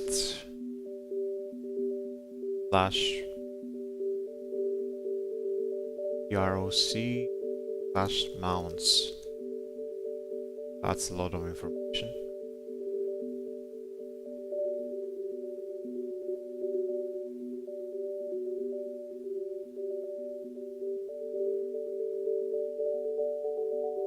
So they... God. Hey, sorry, that was meant... I totally get it. Cat proc mounts can be a bit overwhelming since it lists everything that's mounted and there might be quite a few lines. To make it easier to find your SD card, try this command instead, which will limit the output and help you spot your SD card faster.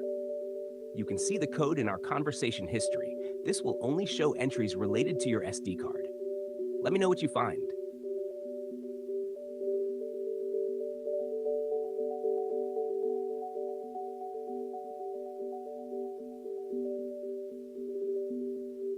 Okay, so same code as before, but giving it filter that auto grep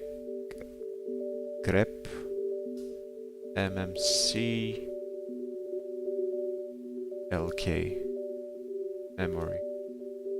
Okay, still a lot of lines, I think. Can't even tell where the previous command ends and this one starts. It's too many lines.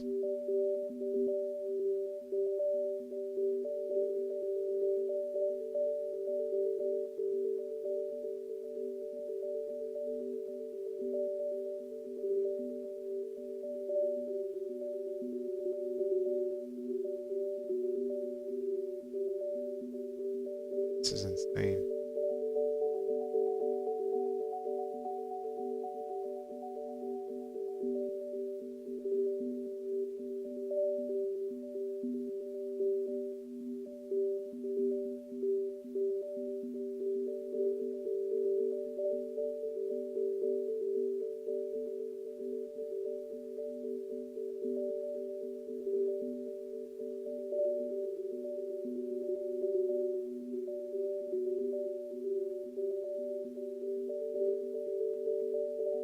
It's too much information.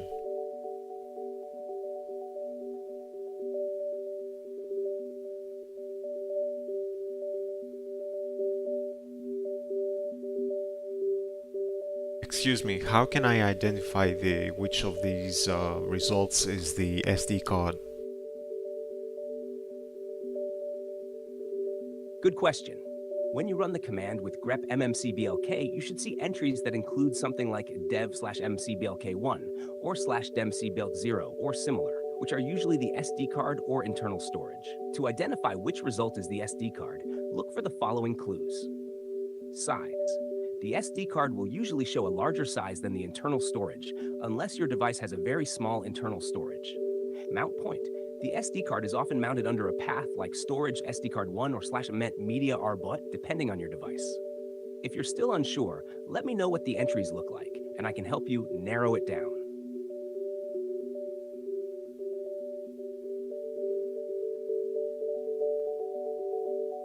Right, so there's an entry that says dev/blog/mmcblk0p76.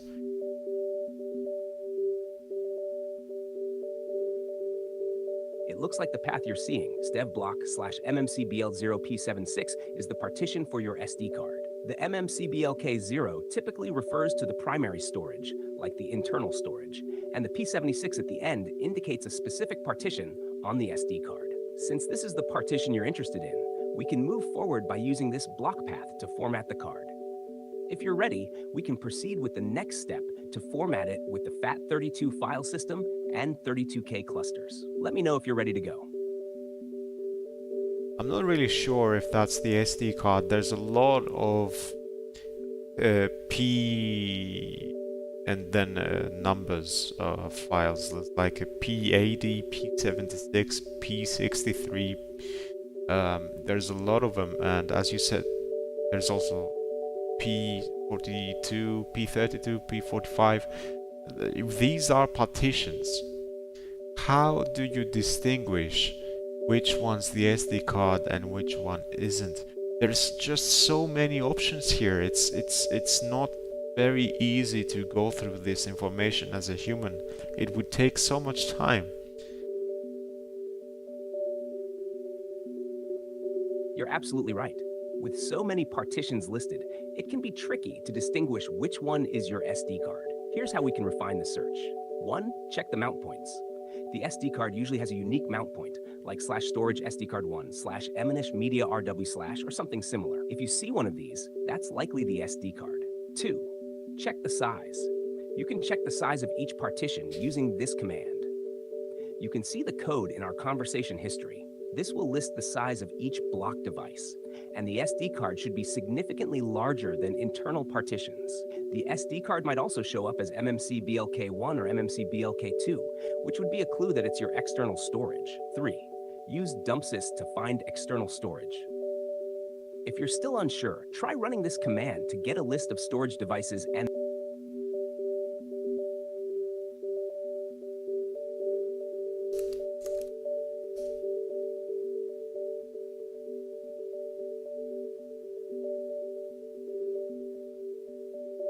dumpster storage does not work. It says can't find service storage. What a fucking piece of shit. What a fucking piece of shit experience. Let's see, does a part have any information on the book?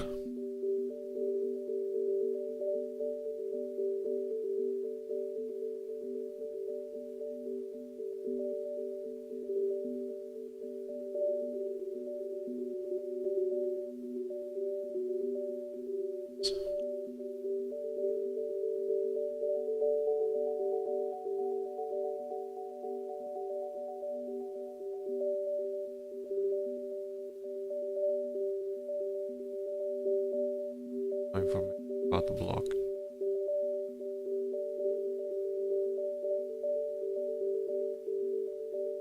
Okay, let's try this command. List disk. Nope. That's list maybe. -1 /dev /block /filter rep again. MMC BLK. Oh my fucking god. It's like 30 options. Why is it so many?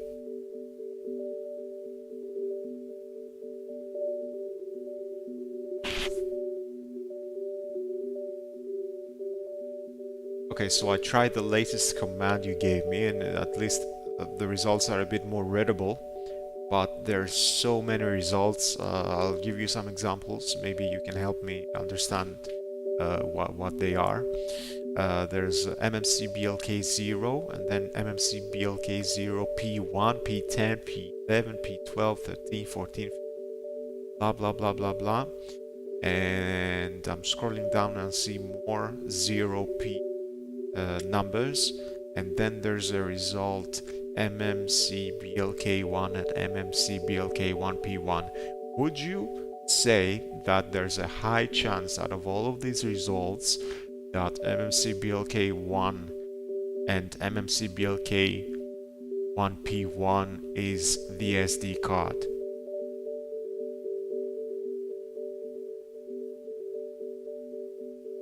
Based on the information you've shared, there's indeed a good chance that MMC BLK1 and its partition MMC BLK1 P1 refers to the SD card. Here's why. MMC BLK0 typically refers to the internal storage of the device. It has multiple partitions, P1, P2, etc., that are often related to system and data storage. MMC BLK1 is more likely to refer to external storage like an SD card. In most Android devices, the SD card is mounted as MMC BLK1, and the partitions within it are numbered as P1, P2, etc. You can now proceed with formatting MMC BLK1 P1, or just MMC BLK1 if it's a whole partition, using the commands I provided earlier. Would you like to proceed with this? Or would you like more help confirming this? Actually, I was wondering if you can tell me the average Android mobile phone, how many partitions does it have out of the box, let's say?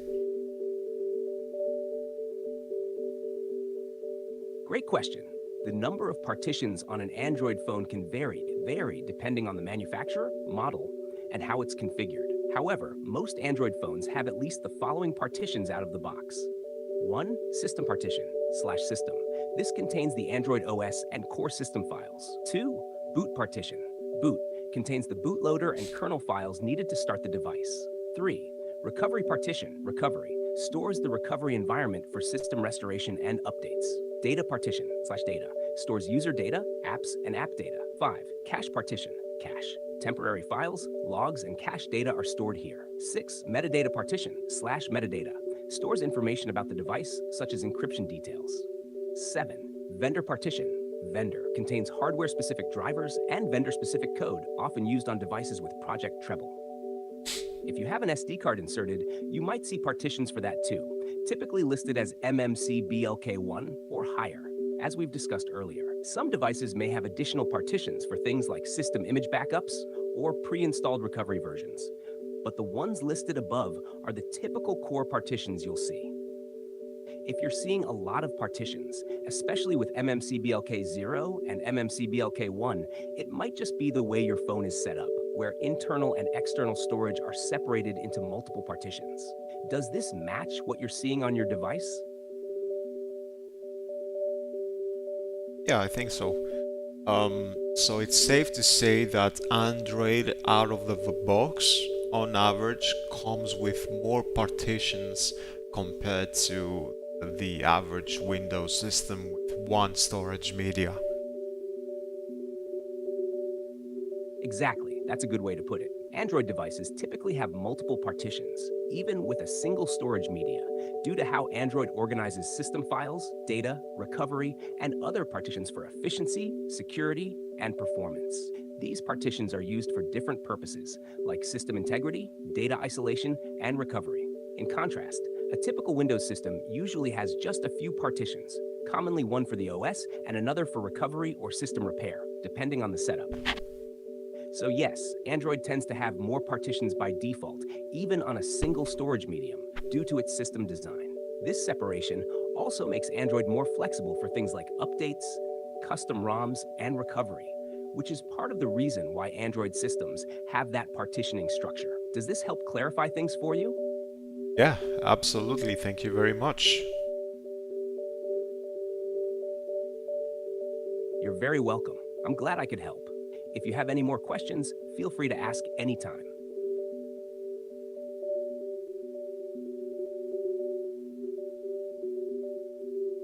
Okay, so I'm gonna have to change the SD card again. We're gonna put the 128 gigabyte in and we're gonna attempt to format it, tablet, to, you know, custom format it. 32,000 clusters option, well, not option, instructions, structure, whatever you prefer to call it.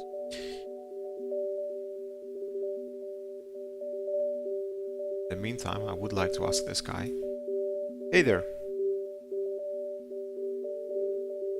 Hey there. Hey, how's it going? Great. Thanks for asking. Would you be able to... Let's change subjects, by the way, and we're gonna return to this one later, in a moment. But would you be able to tell me an easy and good way to, like, mirror the screen of my Android tablet to my Windows 10 machine, even if the application requires some sort of root be installed on the Android tablet?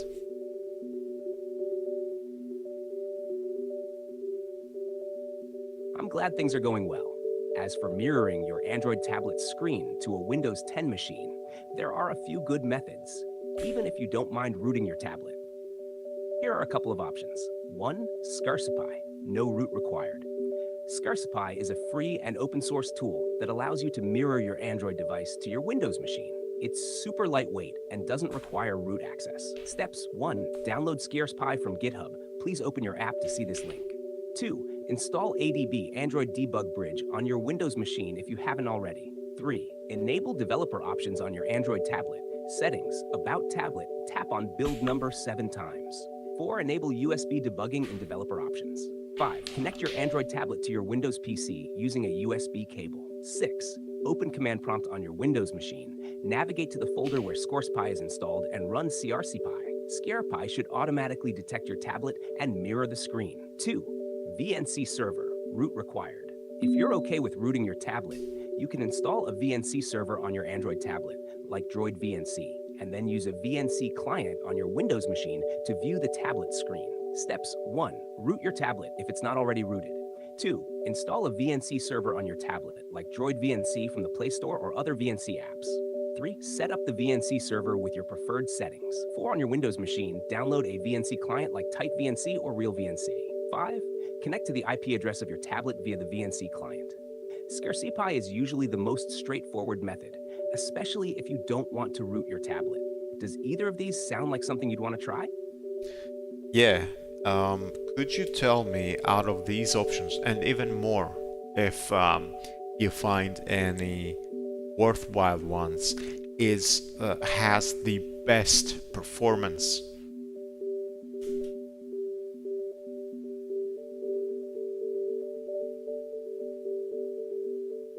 When it comes to performance, the method you choose will really depend on the balance between ease of use and the level of control you want.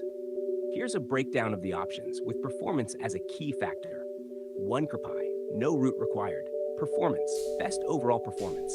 Siri is extremely lightweight, fast and efficient. It offers smooth screen mirroring with low latency, and it works well over both USB and Wi-Fi. It's the go-to choice if you're looking for good performance without rooting your device.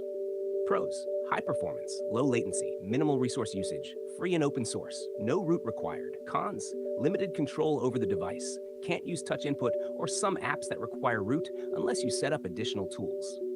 2. VNC root required. Performance: good, but not as smooth as ScareSpy. VNC over a network can have noticeable lag, especially if you're using Wi-Fi, and the quality might not be as sharp as ScareSpy, depending on network conditions. Pros: allows you to control your device with full touch input, if configured correctly, works well for general screen viewing. Cons: requires root network-dependent performance, possible lag and lower image quality compared to ScarePy. 3. AirDroid, no root required. Performance: decent. AirDroid offers wireless screen mirroring, but it can suffer from higher latency and lower frame rates compared to ScarePy, especially on weaker network connections. Pros: easy to use, allows file transfer and other useful features. Cons: wireless only, unless you have the paid version. Slower than ScarePy, higher latency. 4. TeamViewer, no root required. Performance: good for remote control, but not ideal for high-performance tasks like gaming or video streaming. There can be lag, especially on slower connections. Pros: good for remote control, works well even over long distances, allows full device access. Cons: not the best for smooth real-time mirroring, higher latency compared to ScareSpy. 5. Samsung Flow, if using a Samsung device. Performance: good. Specifically designed for Samsung devices, it offers smooth screen sharing with low latency, but it's not as versatile as ScareSpy for non-Samsung devices.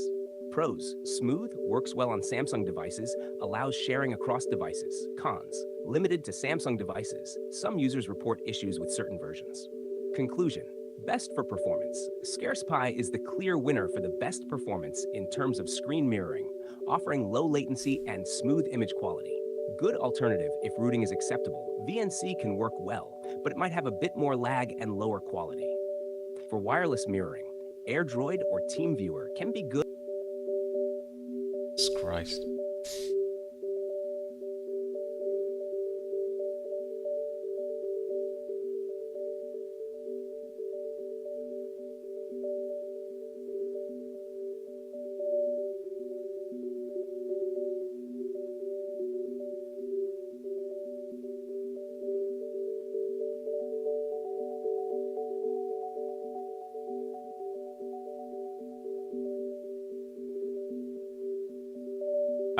Which one of these options has the best latency?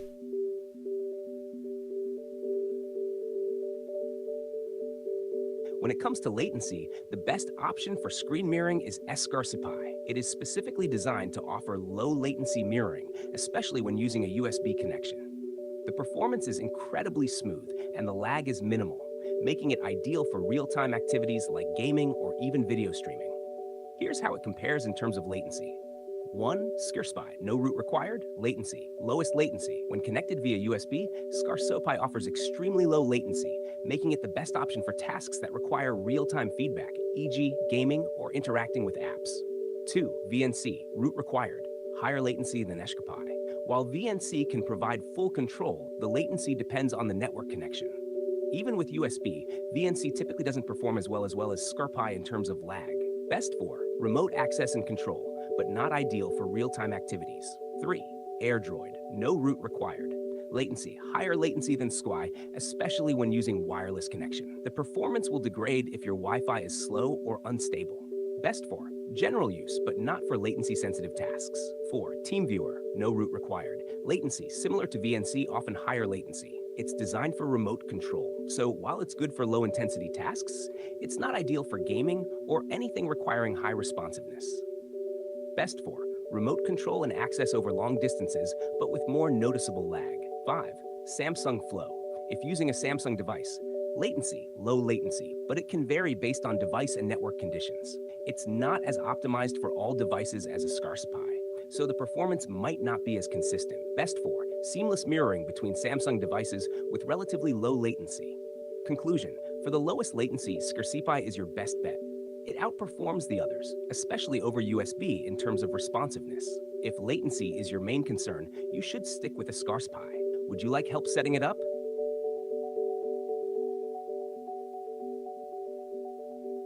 No, thank you, thank you. One note is that if it would be possible, I would highly prefer if you gave me shorter and more concise responses, because it becomes a bit harder for me as a human to follow some of the more important details when your answer is very long.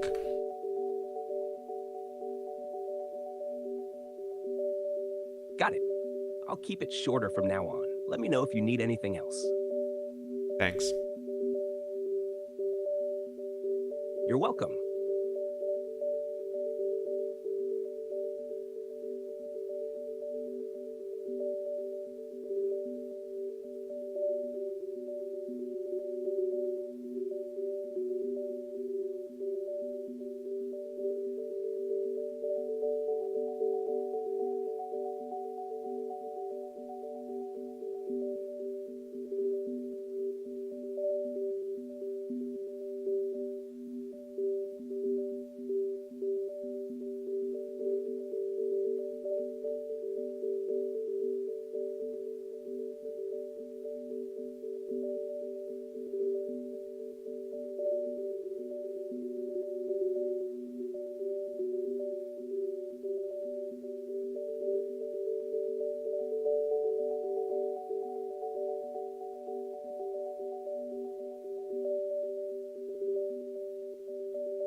What is the command for scrcpy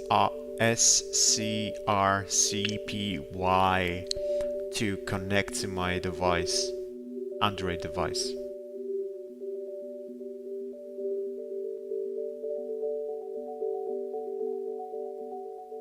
To connect SCAR-CPI to your Android device, use this command. You can see the code in our conversation history. Just make sure your device is connected via USB and USB debugging is enabled. Let me know if you need further help.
Let's just use.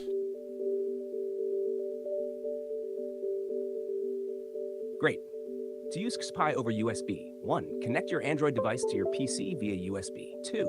Make sure USB debugging is enabled on your device under Developer Options. 3. In the command prompt or terminal, run. You can see the code in our conversation history. This should launch SCAR-CPI and mirror.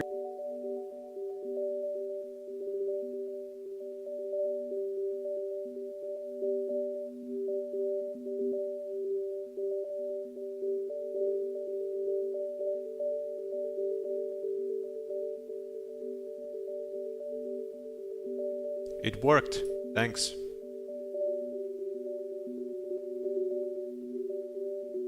Awesome. Glad to hear it worked. Let me know if you need help with anything else.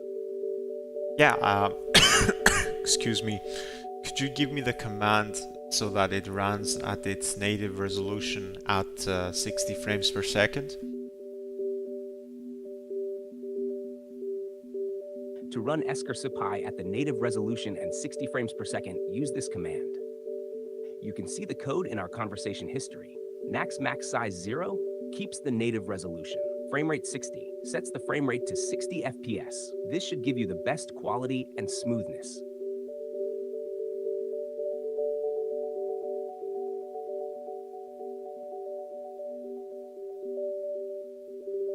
I'm glad you think so.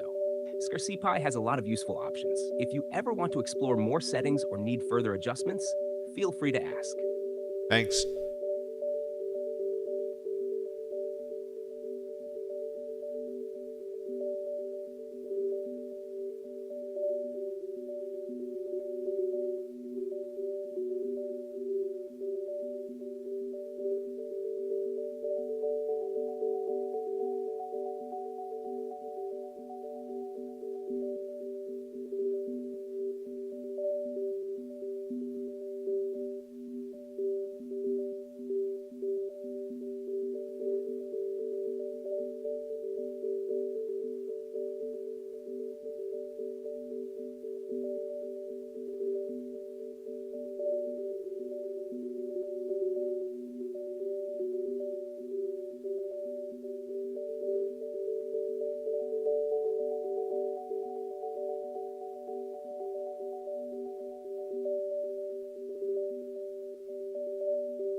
Yeah, okay, so I just can't go higher, but this will have to do for now. Let's plus solid and just size this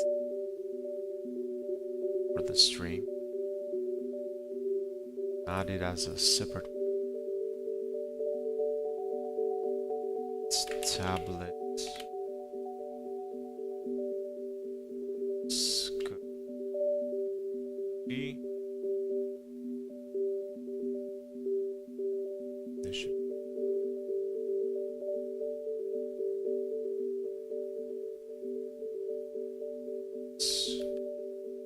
black bars.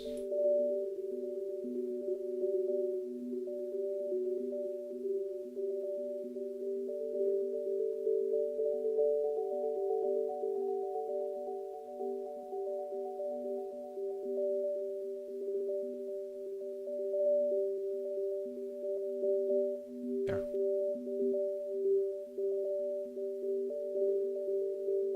Let's make it small.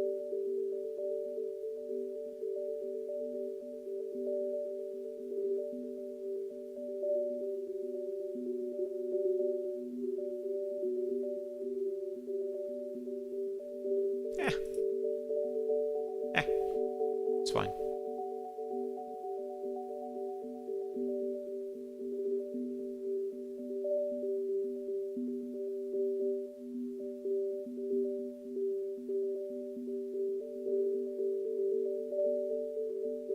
Okay. Now, let's go back to terminals. Alright, mate, can you help me now? Again, let's return to Termax and format that SD card to FAT32 with 32K clusters. Absolutely. Let's pick up where we left off. To format your SD card to FAT32 with 32K clusters in Termux, follow these steps.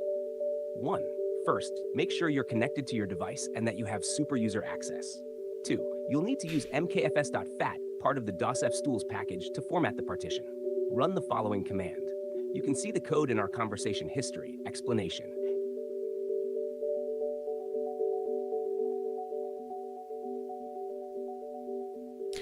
Right, so we need to write kfs dot add space dash capital F space 32 space dash s space 64 space slash dev slash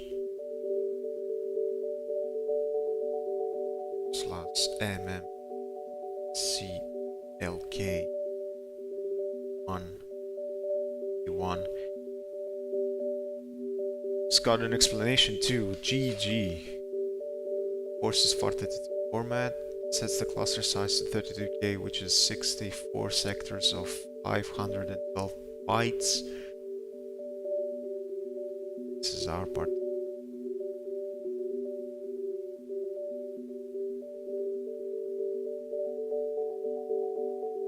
Okay, let's try it. Hope it runs. kfs.fat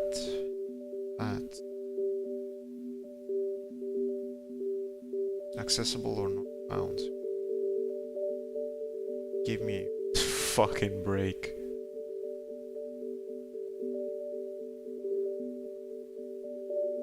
Hey there, mate. So unfortunately, this command did not work in Termex. Sorry about that. It seems that Termux doesn't have mkfs.fat directly available by default. Let's try another approach using a different tool. First, you'll need to install DOSF-stools, which includes mkfs.fat if you haven't already. You can see the code in our conversation history. Once that's installed, try this command instead. You can see the code.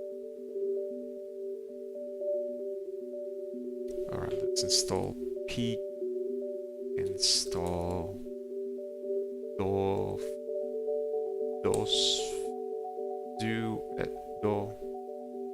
fs tools.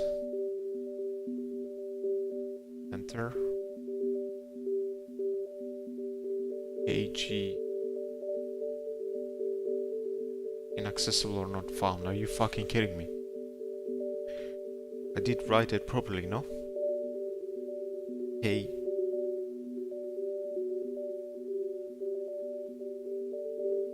Yes. Space install space stuff still. Those.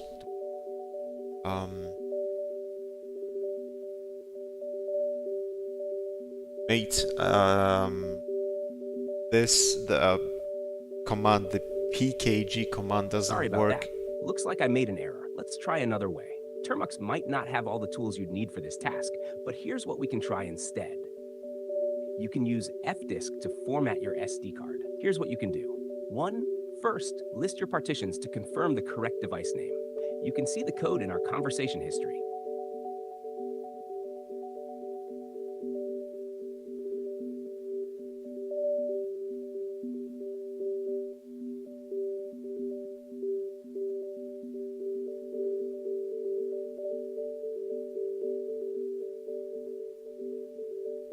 ls block does not work, does it? Are you trolling me? Are you trolling me, mate? We already know that ls block does not work in Termux. You're absolutely right, and I apologize for that mistake. Let's get back on track properly. Since LLSBLK doesn't work in Termux, we'll need to stick with the proper method using Termux-compatible tools. Let's first use belkid to list your devices instead. Try this command to list the partitions.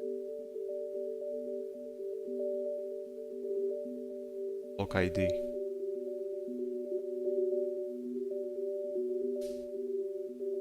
That worked.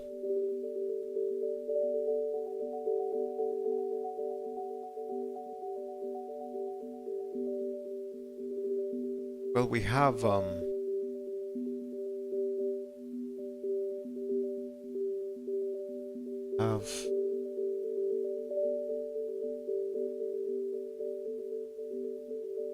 already made clear that decided that MMCBLK1 is the device we're interested in, so what's the point of finding the ID?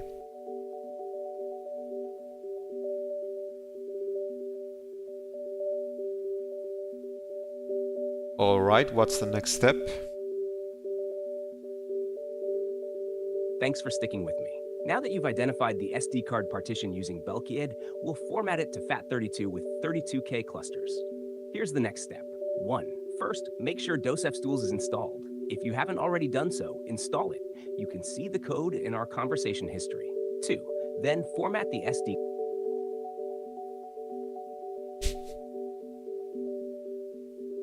What the fuck am I doing?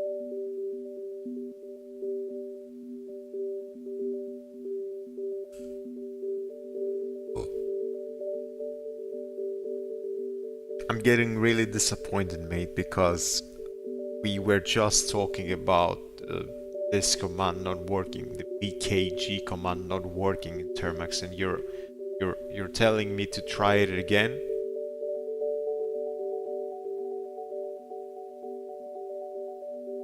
You're absolutely right again, and I deeply apologize for the confusion and mistakes earlier. I should have paid closer attention to what's available in Termux.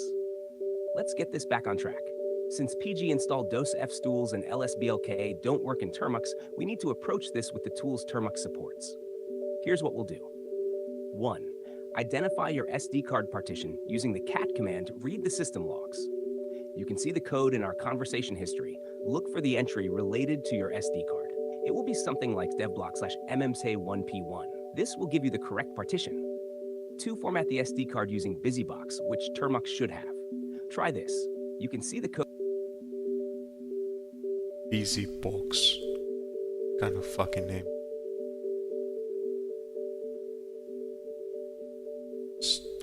.fat -f32 -s 64 /dev/block mmc lk 1p1 enter. I'm gonna fucking kill somebody.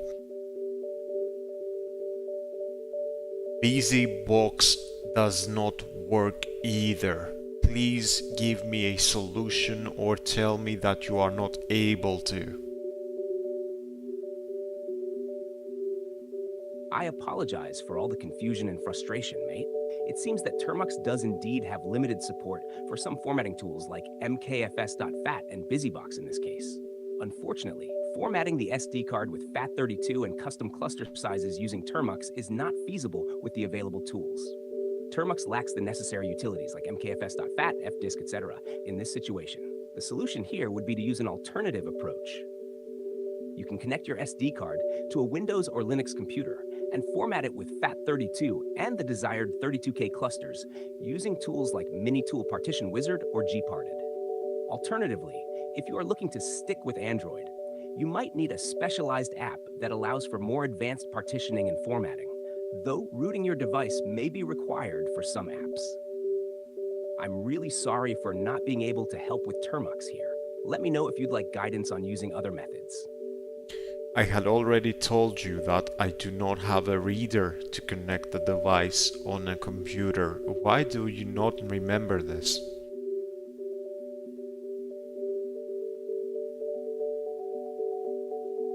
Apologies for not recalling that earlier, and I understand the situation now. Since you don't have an SD card reader, and Termux is limited in this case, the options are very narrow. Given the constraints, it might be best to try a different app within Android that could help format the SD card directly, especially if root access is available. I do Apps like have Disk root Digger or access. Partition What Master would be might the offer best advanced application partitioning to and allow formatting me to do options, that? though they might not support custom cluster sizes like you want. Would you like me to look into any specific apps that might be able to help here? Can you find me an app even if it requires root access, because my device does have that would allow me to format the SD card with 32K clusters on Android? I got it! Since your device is rooted, one app that could allow you to format the SD card with custom cluster sizes is Root Explorer.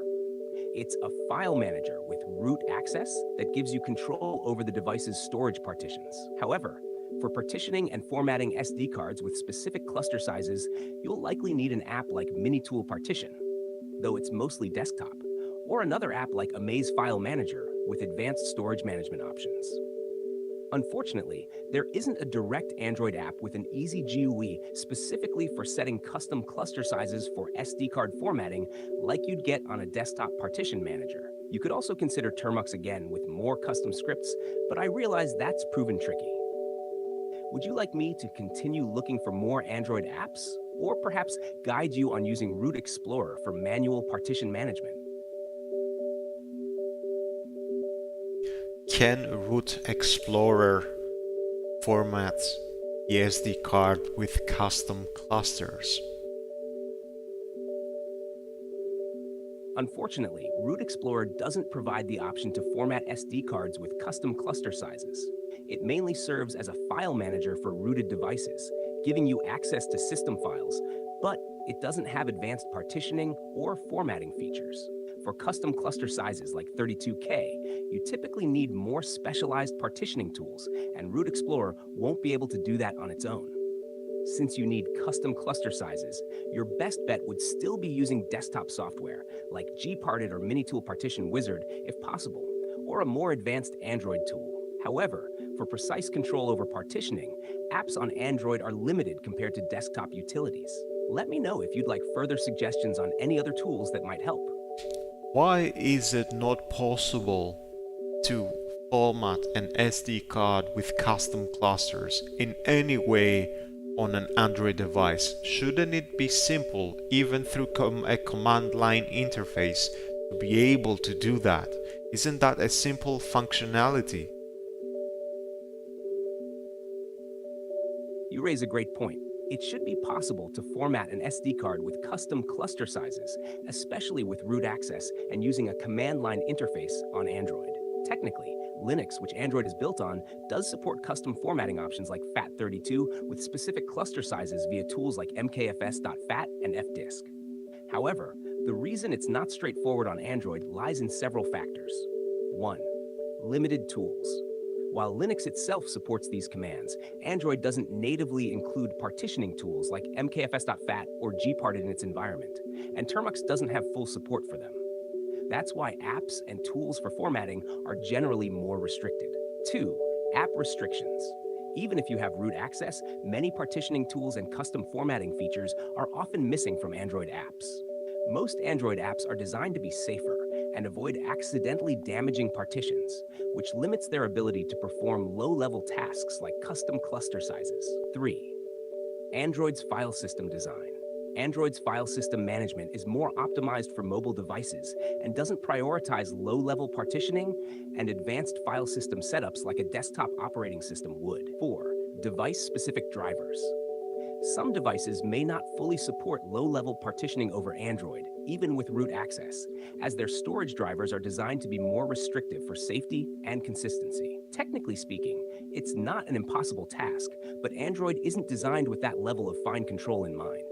It should be achievable via tools like Termux or BusyBox. These tools don't always work as expected on Android for custom operations like cluster sizes. That said, if there's any tool or specific script you'd like me to search for, I'd be happy to help.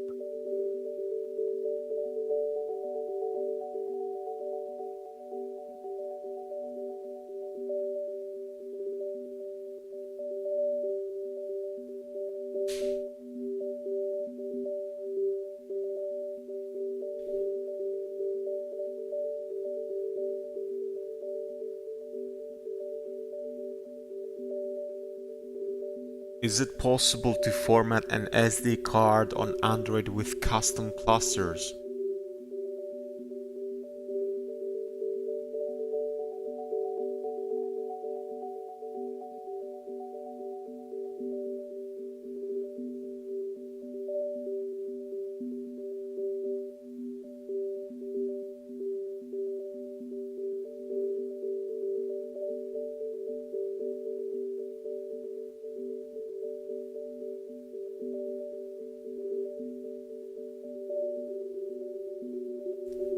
Format SD card on Android with 32,000 clusters.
Jesus fucking Christ. So late.